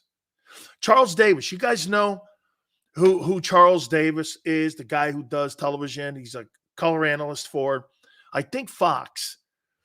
Charles Davis and I are friends, and he was on that Tennessee team. And so we've been friends ever since then, too. And great guy. And they beat us. And then he went into the USFL. And that's how I met him. And then how the whole relationship got even bigger was when Norman Brayman, who owned the Eagles, used to come over and watch our practice, and he loved Jerome. By the way, I hate to tell you Eagle guys this. I think that Norman Brayman thought that Reggie hated Jewish people. I just always felt that, and so did other people, that there was a hint in his religion talk about anti-Semitism. I don't believe he was. It just seemed it. And how he talked to time. And Reggie was so complex of a man. He really was. And I always thought Norman liked Jerome more. And it was in 1986. That's why Buddy used to come down and see us all the time, because Buddy Ryan was going to draft Jerome. Everyone at my program knew Jerome Brown, no matter what the pick was going to be a Philadelphia Eagle, because the owner lived in South Florida, or as Buddy would say, the guy who lived in France, but he lived in South Florida. And I was great friends with Norman. Okay. And by the way, Alex, Reggie never hated anyone. That's not what the homosexual community thinks about him. Okay. And if you watch the special, that's how ESPN portrayed it. And I do agree with you. Those folks at ESPN would put a liberal twist on it. I completely agree that they would paint Reggie that way. I never believed it because I agree with you. I think Reggie loved everyone. The way he talked, the way he acted, the way he was around people, the help he gave people. I never bought it. But I always thought Norman felt that way. Norman's still alive.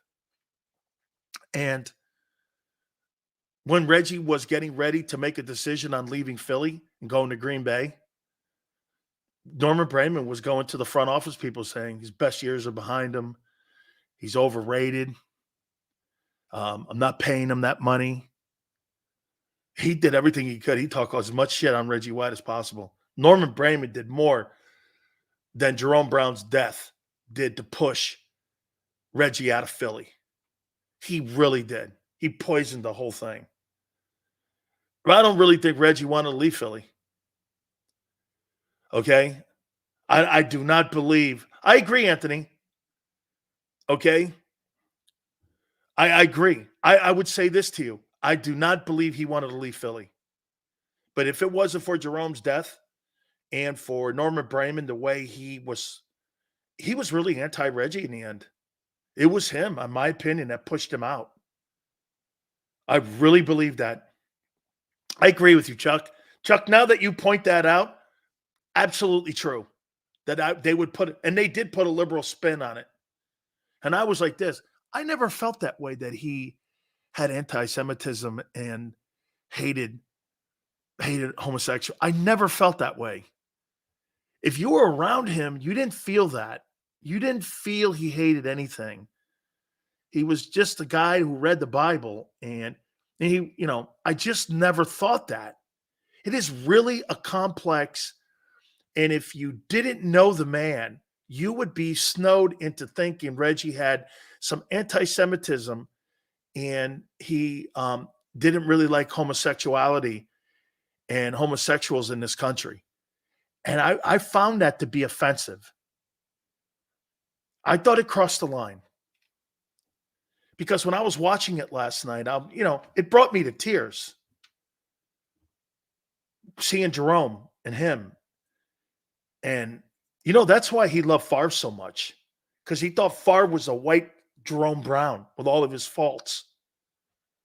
Okay? Very true, Kyle. I just felt offended that ESPN would put that part in the 30 for 30. And I was like, what's the end game of that? You would think that ESPN would have celebrated a man of God in a good, positive way. Instead, they turned him out to be a guy who had questionable views and yet told people he loved them. You got to watch it because I think you'll come away with it the same way I did. I never would, if somebody came to me and goes, Sills, do you think Reggie had anti-Semitism? Absolutely not. I've been around that guy for hours, days. I've been around him for weeks. I've never felt that way around him. Like, I've gone to dinner with him. I've been around. I've never thought that. I never thought that. I never heard him ever say, I don't like homosexuals. Okay, because a man of God loves everyone. We're all God's creatures, and we're all born with original sin. So you're not a true faithful man if you have any distaste for a person because of politics, race, or religion, or sexuality for that matter. It was a 30 for 30, Chip, and it just made Reggie seem more political than religious. That's how I took it. And I'm probably going to watch it again. I'll probably watch it again. But, okay, and it's Disney. Alex goes, Disney owns ESPN. There's your sign. Chip, it's a liberal agenda. He loved Philadelphia, man. That's all I remember. Okay? That's brother. I never got he was political. I never got that. Like I told you, if I told you that I've been around Reggie 200 times, sure. Never felt that. And like in personal settings with Jerome and Seth and Keith Jackson and Byers. Why do you think Keith Byers comes on the program all the time? Because we were all friends back then. Andre Waters was my friend. He lived in Tampa. He died in Tampa. I used to see him all the time, Andre Waters. Andre is a dear friend of mine. I loved Andre Waters. I loved that whole defense. You see Mike Gullick come on here. You got to watch it. You got to watch this thing. All right, I'm going to take a timeout. We're going to look at Week 16 because, again, this is the final show of the year. We're going to take a couple of days off. We'll be back next Tuesday. So we look forward to you guys. We really appreciate it. We're going to look at Week 16. I'll give you a little bit more of what I see happen Sunday against the Cardinals. We'll do that. Don't forget, Howard Balzer, too, from All City Network will join us. He will break down the Cardinal game. And he covers the Cardinals, and he's a Hall of Fame voter, and Eric Allen is a semifinalist, which is awesome. Keep it here. Hit the like button. Stay here on the National Football Show. Eat chicken wings, buy Hooters things. Christmas is near. Shop, have a beer. Christmas shopping shouldn't be hard.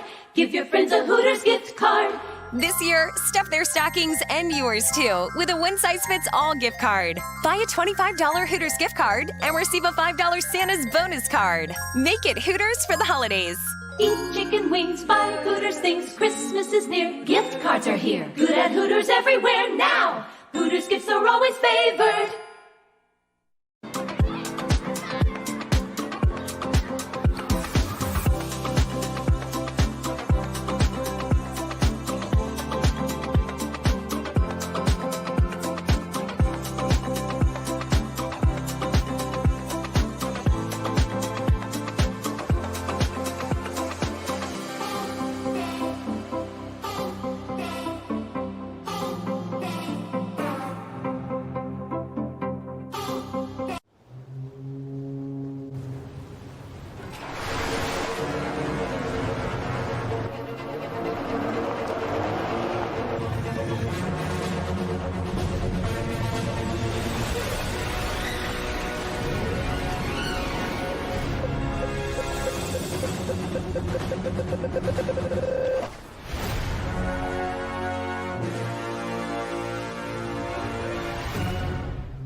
Any professional sports coach will tell you there's no substitution for preparation. At Malamut & Associates, that is a tenet by which we live. We prepare from day one for victory. Anything less is not acceptable. Underdog Fantasy has a way for you to play alongside your favorite football team all season long with their fantasy pick'em game. You pick between 2 to 5 players, select whether they'll go higher or lower on one of their stats, then do what you usually do on a Sunday, watch the games. You can win up to 20 times your money in a single game by going 5 for 5. It's a fantasy game, and the Sports Betting Show wants you to get involved. Go to UnderdogFantasy.com. When you sign up, use the promo code WIN, and Underdog will double your first deposit up to $100. That's UnderdogFantasy.com. Use the promo code WIN.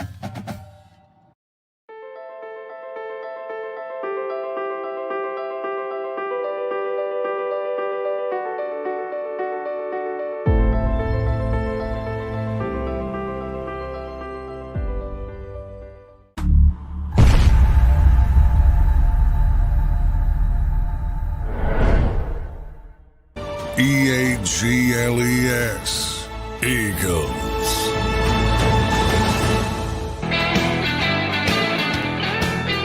Big Chills National Football Show. By the way, just to put a period on that last segment we were talking about with Reggie, the Minister of Defense's ESPN 30 for 30. And you saw those great pictures of Jerome and how his death affected Reggie.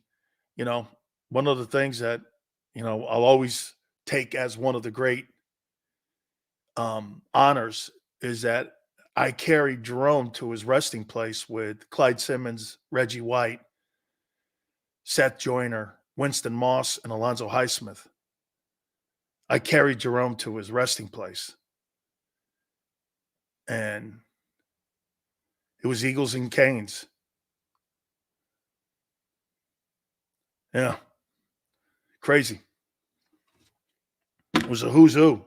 It was a who's who, man. Buddy was there. Everybody.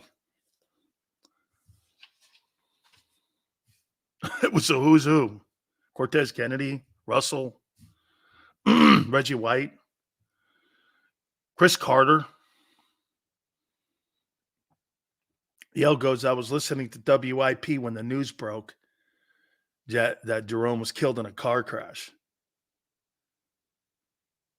Yeah, I've told you.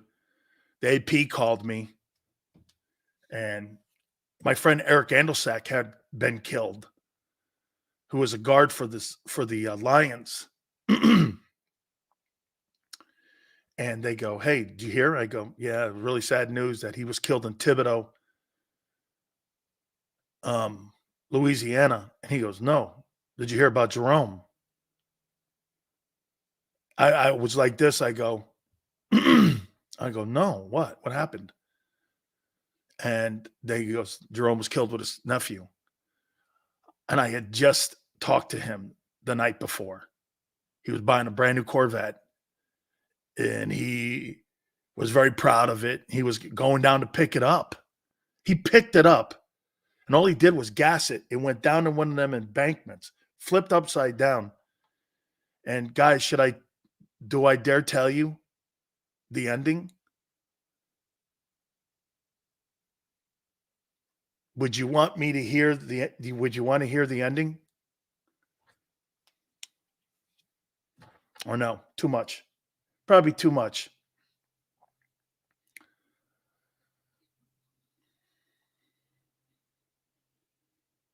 Matt. Okay. Loki.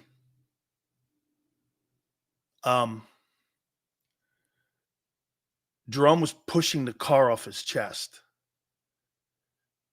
They kept trying to push the car off the chest, and he was pushing it. He didn't die instantly.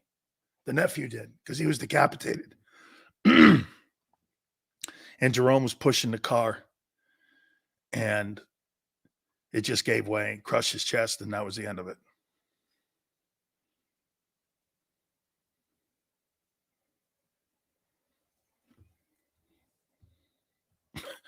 You had to be a pretty big pilot light to take that light out.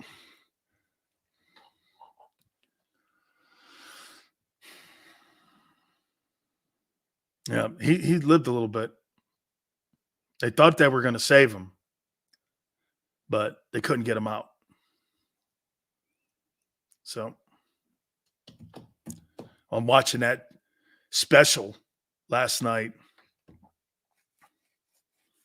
and I'm watching ESPN paint Reggie White into being some fanatical religious guy, and I was so insulted. I really was insulted. I came away from that angry. Because that's not who I knew. Maybe he was different. Okay? Eagles went down. It sure did, Yale. But he got fired. All the free agents. Norman Braman didn't want to pay anyone. Everyone left. And it was the end of it. It really did start the beginning of the end. It really did. It truly did start the beginning of the end of that Eagle era. And then you got a really good era coming in. When Jeffrey Lurie bought the team, he really did and has been, in my opinion, he's been a really good owner. Okay, he's put a really great product on the field pretty much every year that he's been the owner of that team. And he's been committed. And again, we argue and we complain about the way he does business, but still, at the end of it, he puts a really good product that you're proud of and that you'll pay for on the field. And in the end, that's all you're really asking for as fans, too. Yes, you want to win Super Bowls, of course, because look at this. Do you want to, you know, I'll say this to you. Tone he is spoiled. Tone's from a spoiled generation of Eagle fans. It's like the Cubs or the Red Sox now. That's a whole different generation of Red Sox fans.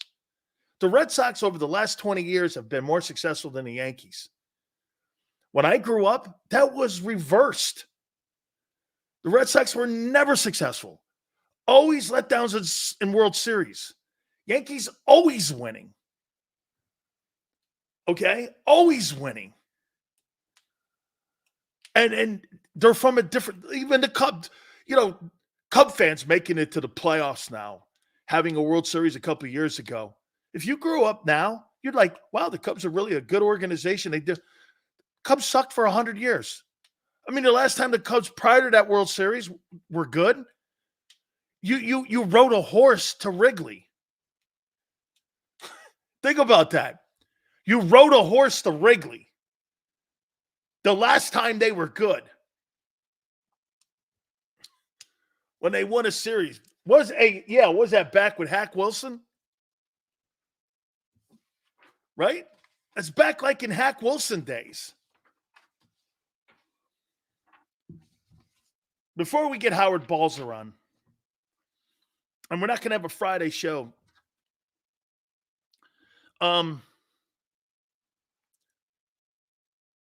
Week 17 NFL. Let's take a look at that before Howard jumps in here. And if he jumps in, we'll stop it and pick it up after him. I think this is going to, these last 2 weeks are going to be about positioning in the playoffs now on who you may play and who you may not play. If I were the Eagles, my mentality would be about positioning. I would not be thinking about the number 1 overall seed. I would be worried about taking care of business. Let me win my final 2 and let the cards lay where they fall where they lie.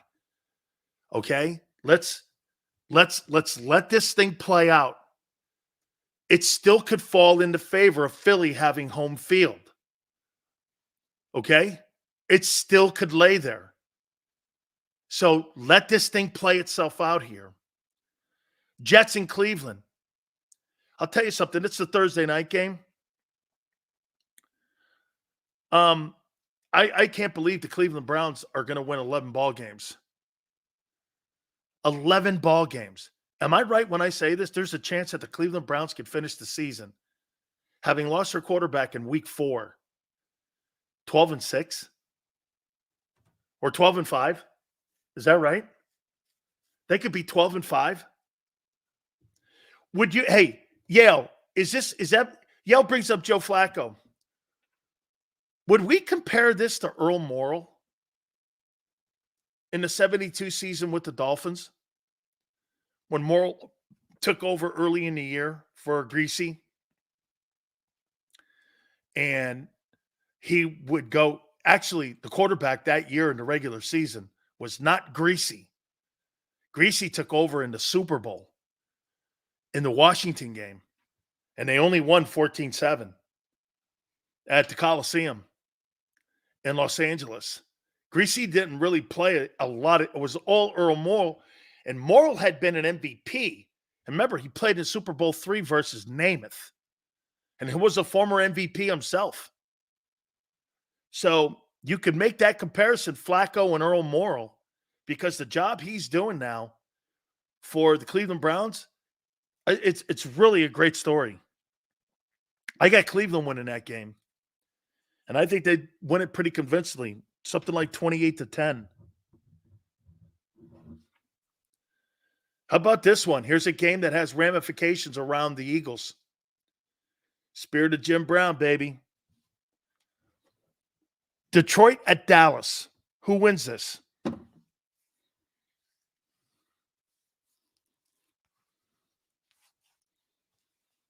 Who wins this? Hey, you want to hear something else? Earl Morrall was a position coach at the University of Miami when we won our first national title for Howard Schnellenberger. Remember, Howard Schnellenberger was on that 1972 Miami Dolphin staff, and he has an undefeated Miami Dolphin ring. That's why our national title rings look like the Miami Dolphin. That ring, here, let me show it to you.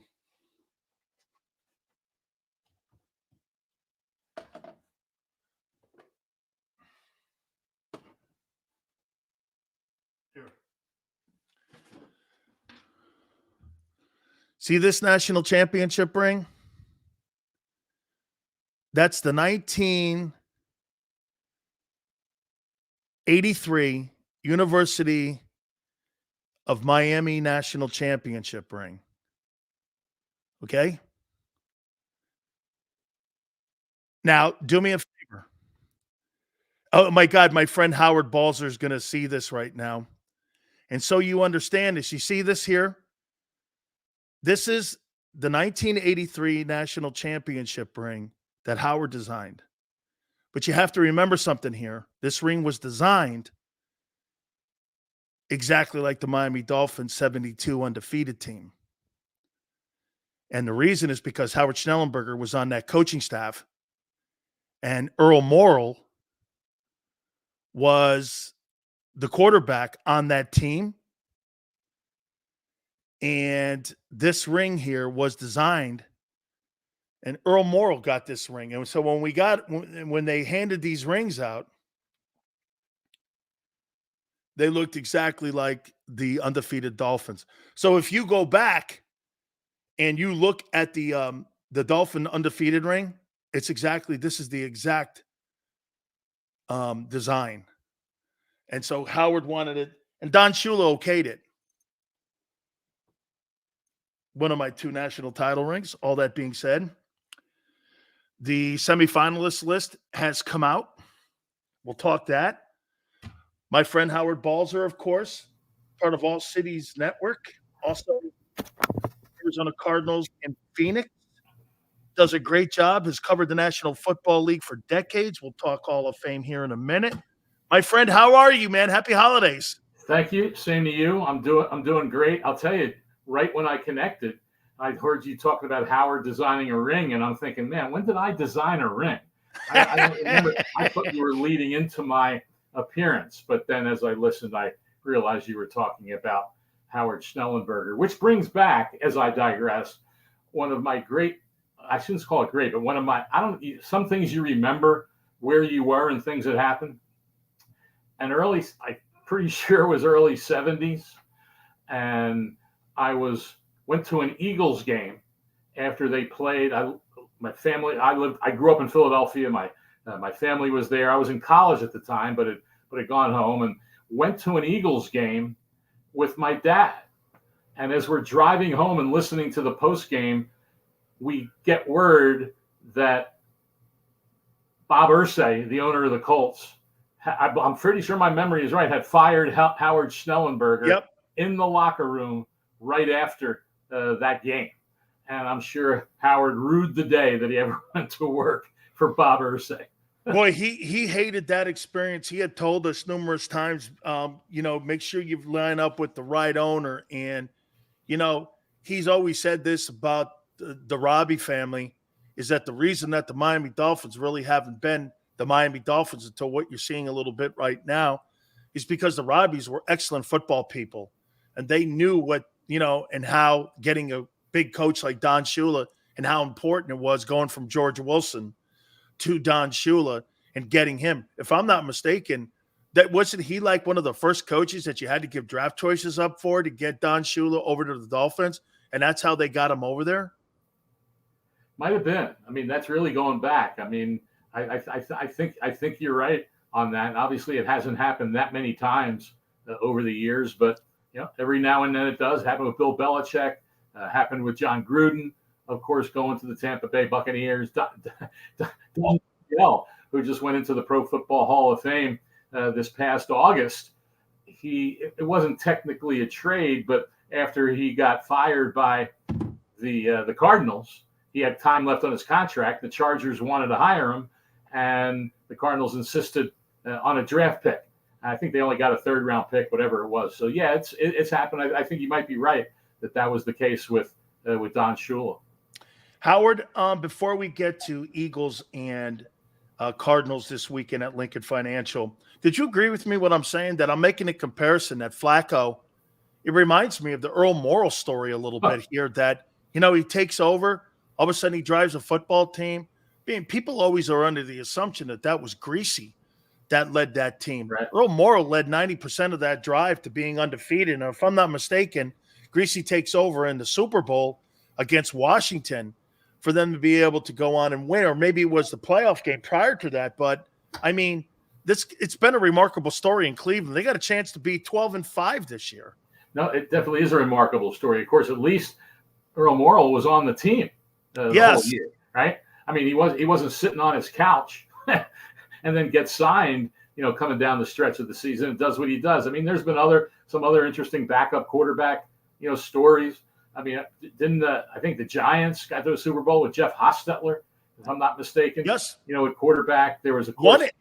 Yeah, exactly. There was the Washington situation where Jay Schrader opened the season as the starter, and then eventually Doug Williams became the starter, and of course had that unbelievable Super Bowl game in which Washington beat who they beat.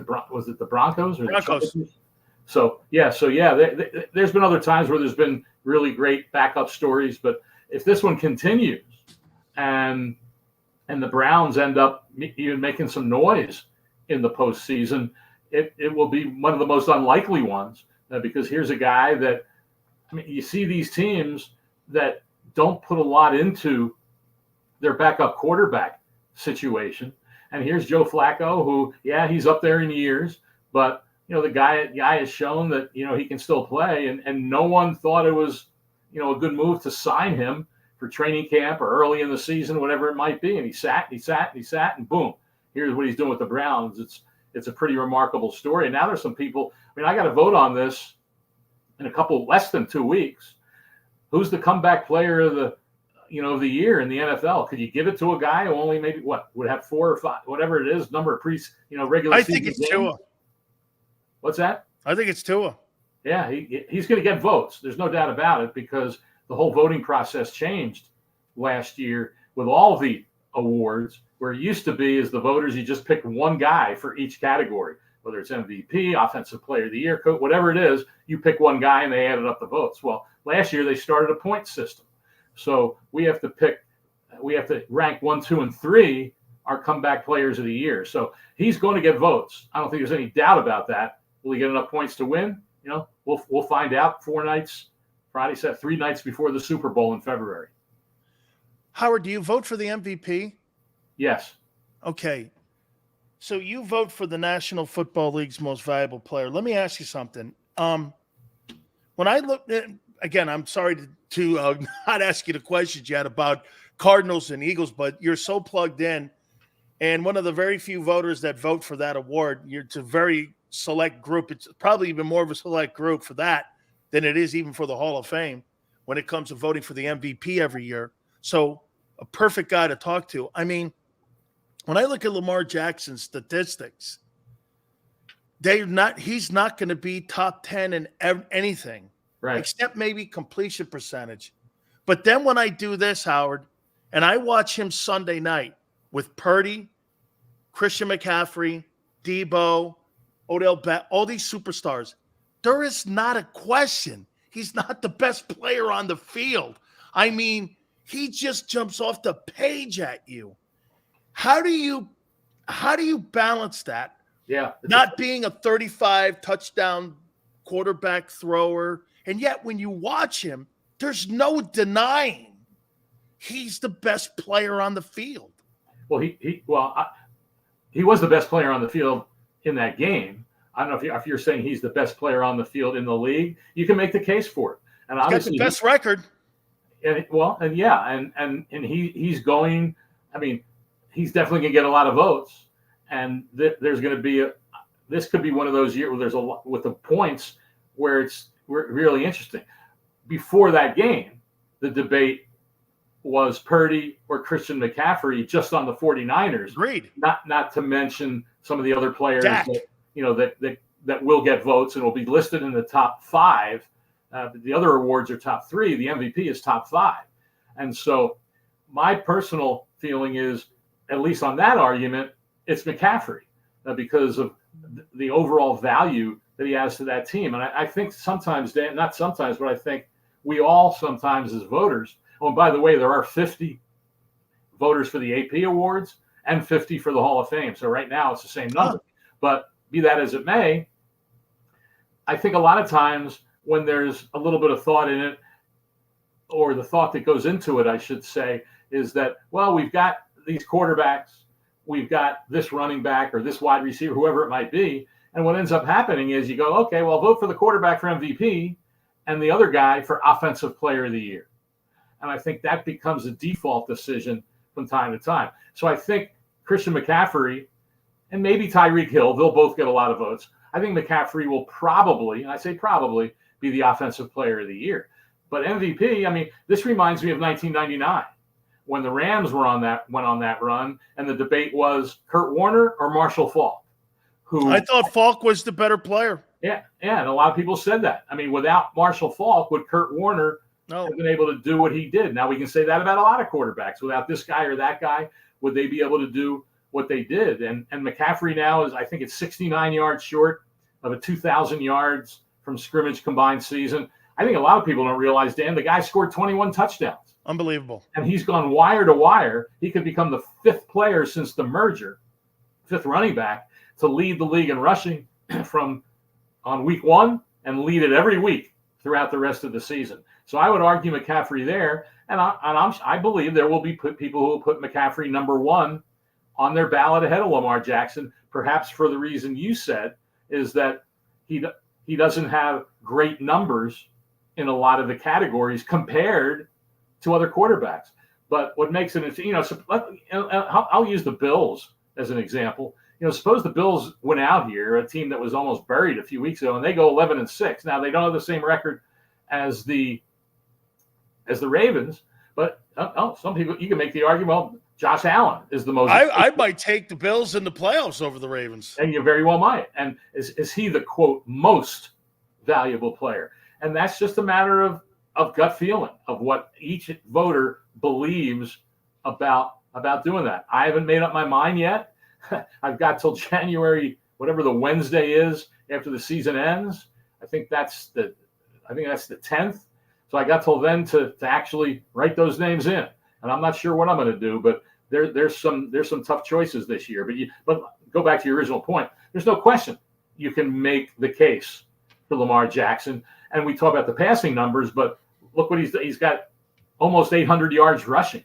Yeah. Now he only has 5 touchdowns, but how many times has obviously they extended drives and kept the football and done what they needed to do because of his running ability and the fact, knock on a little wood here for Lamar Jackson, that he stayed healthy all season. The last 2 years, he hasn't been healthy at the end of each season, and that had a big impact on what the Ravens did not accomplish as a team.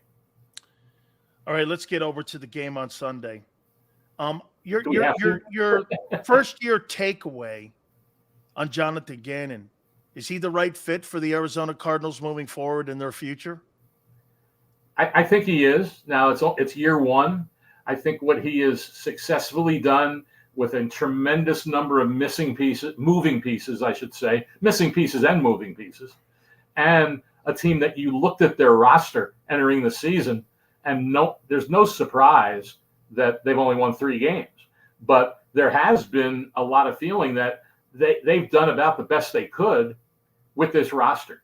And he has implemented with a very young coaching staff, 2 first-time coordinators and a lot of first-time coaches in the NFL.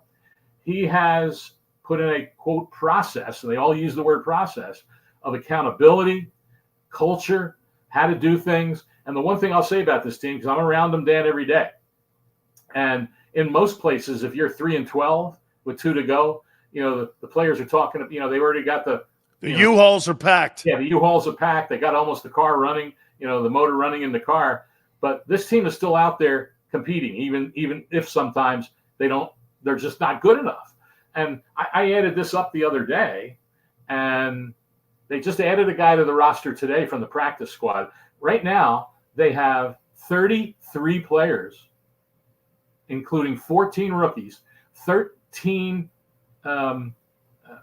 players that have 2 years of experience in the NFL or less. Wow.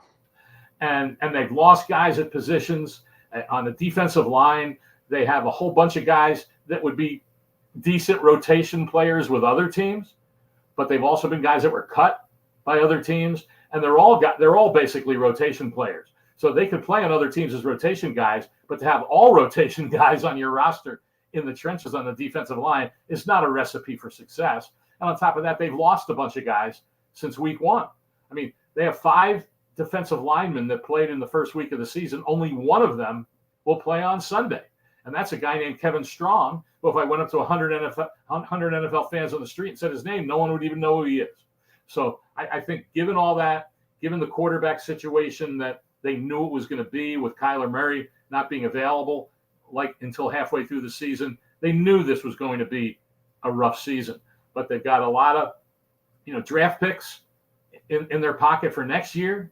They're going to have another high pick, which they could decide to parlay into more picks. And we'll see in the long run whether this group led by Monty Ossenfort, the GM, can put together a roster good enough to compete on a consistent basis. And so I think along those lines, I think, Gannon's done, a pretty good job. And I'll say this before your next question is that I've often used this term. I think that teams that don't have good records will tease us, right? It doesn't mean, not every play is not a failure. They'll have a good play. They'll have a big play. They'll look good for a drive. And people watching, especially fans, say, oh, look at that. They can do that. Why can't they do that every down? Why can't they do that every series? Well, when you're not as good as the other guys, you're going to have those, but you can't do it consistently. You can't do it on third down. You don't do it enough in the red zone. I mean, this team, by the way, I think they do it sometimes too much, but they are at the bottom of the league in fourth down conversions. They've actually tried 30 fourth down conversions and only made 11. Wow. And then they're at the bottom, near the bottom of the league, going for 2-point conversions where they're 3 for 12. And so those are the plays. Those are the key times that you need the talent to make those plays consistently. And right now they just don't have it. They've got a small receiver core that, with a healthy Hollywood Brown, is 5'9". 2 other guys are 5'7". Michael Wilson has had some struggles down the stretch. He's 6'2", but he's the only guy at wide receiver that's taller than 5'9". They've got a lot of things to address in the offseason when it all begins in a couple of weeks. You just mentioned it. Arizona will have the second pick as of today and the 16th pick. What do you do with Kyler Murray? Are they in the room? And I know there's a lot of money, so there's dead cap conversations that you have to deal with that. They traded. First, they moved off of Josh Rosen to get to Kyler Murray. And so you're talking about a lot of commitment with money and finances. But as you said, you're in a position sitting in a 2-hole here with either Drake May or potentially Caleb Williams that could sit there at the 2-hole. And at 16, you could parlay that either into moving up or back down into the draft and parlay a couple more first rounders for the next couple of years. So, I mean, where do you think they are with that, with Kyler Murray? Are they a fan of his? Do they like him? What's the future with him in Arizona? Everything they said indicates that they are. But what else are they going to say? They can't. So they don't want to devalue him right now. There's no reason to. Exactly, because to get off that contract, they need someone to take it off their hands. Otherwise, the cap hit next year would be massive, which is why I think that obviously there's a new group evaluating him. They seem to support him. They love the way he attacked his rehab and the way he's attacked learning this new offense. They realize that he doesn't have the horses around him to be successful. In some ways, Dan, it would make sense. Bring him back for next year, trade that high pick, get even more draft picks. And then if you decide it hadn't worked out, there'll be quarterbacks in the next draft. And the term that I hate the most, and but if you have a chance to get a generational player, you got to take them. Well, who knows if they're generational players? Every year there's quarterbacks. I looked at this. I went back from 2014 to 2018. From 2019 on, it's still a little too early to judge a lot of the quarterbacks that were taken in the first round. From 2014 to 2018, that's 5 drafts, right? There were 16 quarterbacks taken in the first round. Only 3 are with their original team. Wow. Patrick Mahomes, Josh Allen, and Lamar Jackson. Wow. There were 7 guys, Dan. Massive failure rate. Selected in the top 3 picks. Wow. Top 3, 7. None of them are with their original team. And and by the way, that previous group, I think there's 4 of them aren't even in football anymore. Of the 7 that were top 3 picks, only one, none of them are with their original team, and only one's a starter, and that's Jared Goff. So this whole thing is, well, if the quarterback's there, you got to take him. Well, Caleb Williams isn't Peyton Manning. Drake May isn't Peyton Manning. And so if you have that pick and another team believes they are and is going to trade look what Carolina gave to get Bryce Young. And I say get more picks. And I even say that to people who say, well, we'll take Marvin Harrison Jr., yeah, generational receiver. Well, okay. I'm not arguing he's not going to be everyone that I read and say, and from what I've watched, there's like 5 or 6 guys that, and a Rams scout told me this. He said, you don't have to get the best guy. You just have to get one of the best. And some of these. To your point, Howard, the last decade, 65% of the all-pro wide receivers were second rounders. Right. And here's an interesting one. I went back. I was thinking to myself of Justin Jefferson. He was the one that came first to mind because I knew he was picked later in the first round. So I went back to that draft, 2020 draft, right? And in front of him, let's see if I can remember. Jalen Reagor. Jalen Reagor was picked in front of him. Eagles took him. Yep. Henry Ruggs. Now, tragically, we'll never know what might have happened with him. C.D. Lamb, very good receiver. Jerry Jeudy. Okay. I mean, not bad. No, but not over the top. Right, exactly. So there were 5 or 6 guys, I believe it was, that was picked in front of Justin Jefferson. So that just shows, and I know fans and everybody, they all love to talk about, oh, you got to pick the generational player. Well, who knows who the generational guy is going to be? And that's just the reality of it. And as you pointed out, the ones later in the draft, that could be. I mean, look, who would have ever predicted that Puka Nacua would do what he's doing for the Rams? So you can't count on that. I can still barely say his name, Howard. Exactly. You can't count on that when you're going into the draft. But you can count on some really good ones being available later in the first round or second round, whatever it is, and just build your team with as many good players as you possibly can. And like I said, if you decide to move on, the one sneaking suspicion I have in the back of my mind about this group is that you look at he's never going to get taller. I mean, no. A lot of teams take chances on the Justin Fields of the world and the Jalen Hurts, Bryce guys who run the ball. But 5'10", and the interesting thing, when the season started, the Cardinals cut Colt McCoy and David Blau, who were each, I think, 6 foot, maybe 6'1" at best. Right? They drafted Clayton Tune, who's 6'3" or 6'4". They brought in Jeff Driscoll for the roster, who's down the practice squad. I think he's either 6'4" or 6'5". And then when they had Joshua Dobbs, he was 6'3" or 6'4". So they had all taller quarterbacks. So that's the one thing I wonder in the back of my mind. Do they really believe that they can compete for playoff games and winning a championship with a 5'10" quarterback? And no one knows what they truly think about that. Sunday, do you think this team could be somewhat competitive? And I throw this at you here.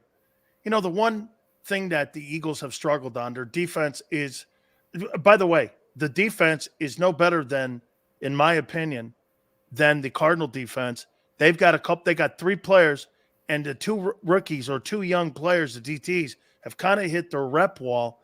Reddick is the best player on the field, but they're last in almost every single category when it comes to defense. And on top of that, here's the one thing the Cardinals do well. Okay, they're third, 4.9 yards a carry. They do put up 130 yards rushing. They're horrible stopping the run. I get all that. And you've got Kyler Murray that I think is going to be a tough cover, especially if he gets out in the perimeter and the Eagles can't set the edge. Can they be somewhat competitive and make it a fourth quarter game Sunday? That's the question. I thought you were going to say, can they be competitive going down the road? But yeah, Sunday, they just have to get some offense going. And even though, like you said, that Eagles defense has some issues, the offense just has a real hard time getting any consistency. Like you said, they do run it well with James Conner. You do have the threat of Kyler Murray. That receiver core, like I said, is a problem. You know, Hollywood Brown did not play last week after the previous 2 games. He tried to play and had to leave because his heel was bothering him so much. And without him, at least having his speed threat, they just don't have that consistency to convert those plays I was mentioning, or consistently on third down. So I don't know if the defense is okay. I don't know how they'll stop the Eagles offense consistently unless they can get a bunch of takeaways, which they've only had one takeaway in the last 3 games. So it might be competitive somewhat in the fourth quarter. You know, they've gotten it that far in some games, but then it seems they wear down. Your game against the 49ers, you know, a couple of weeks ago, they were fighting and they get a score and they get within 1 score. You know, they got within 1 score, you know, this last week to the Bears, and then the defense just couldn't stop the teams in the fourth quarter. And so I think sometimes they get worn down by other teams that are just doing whatever they're doing against them, and they just don't have the horses to stop teams consistently, and they don't generate much of a pass rush. I mean, when you look at this team, I mean, Justin Fields made a point after the game.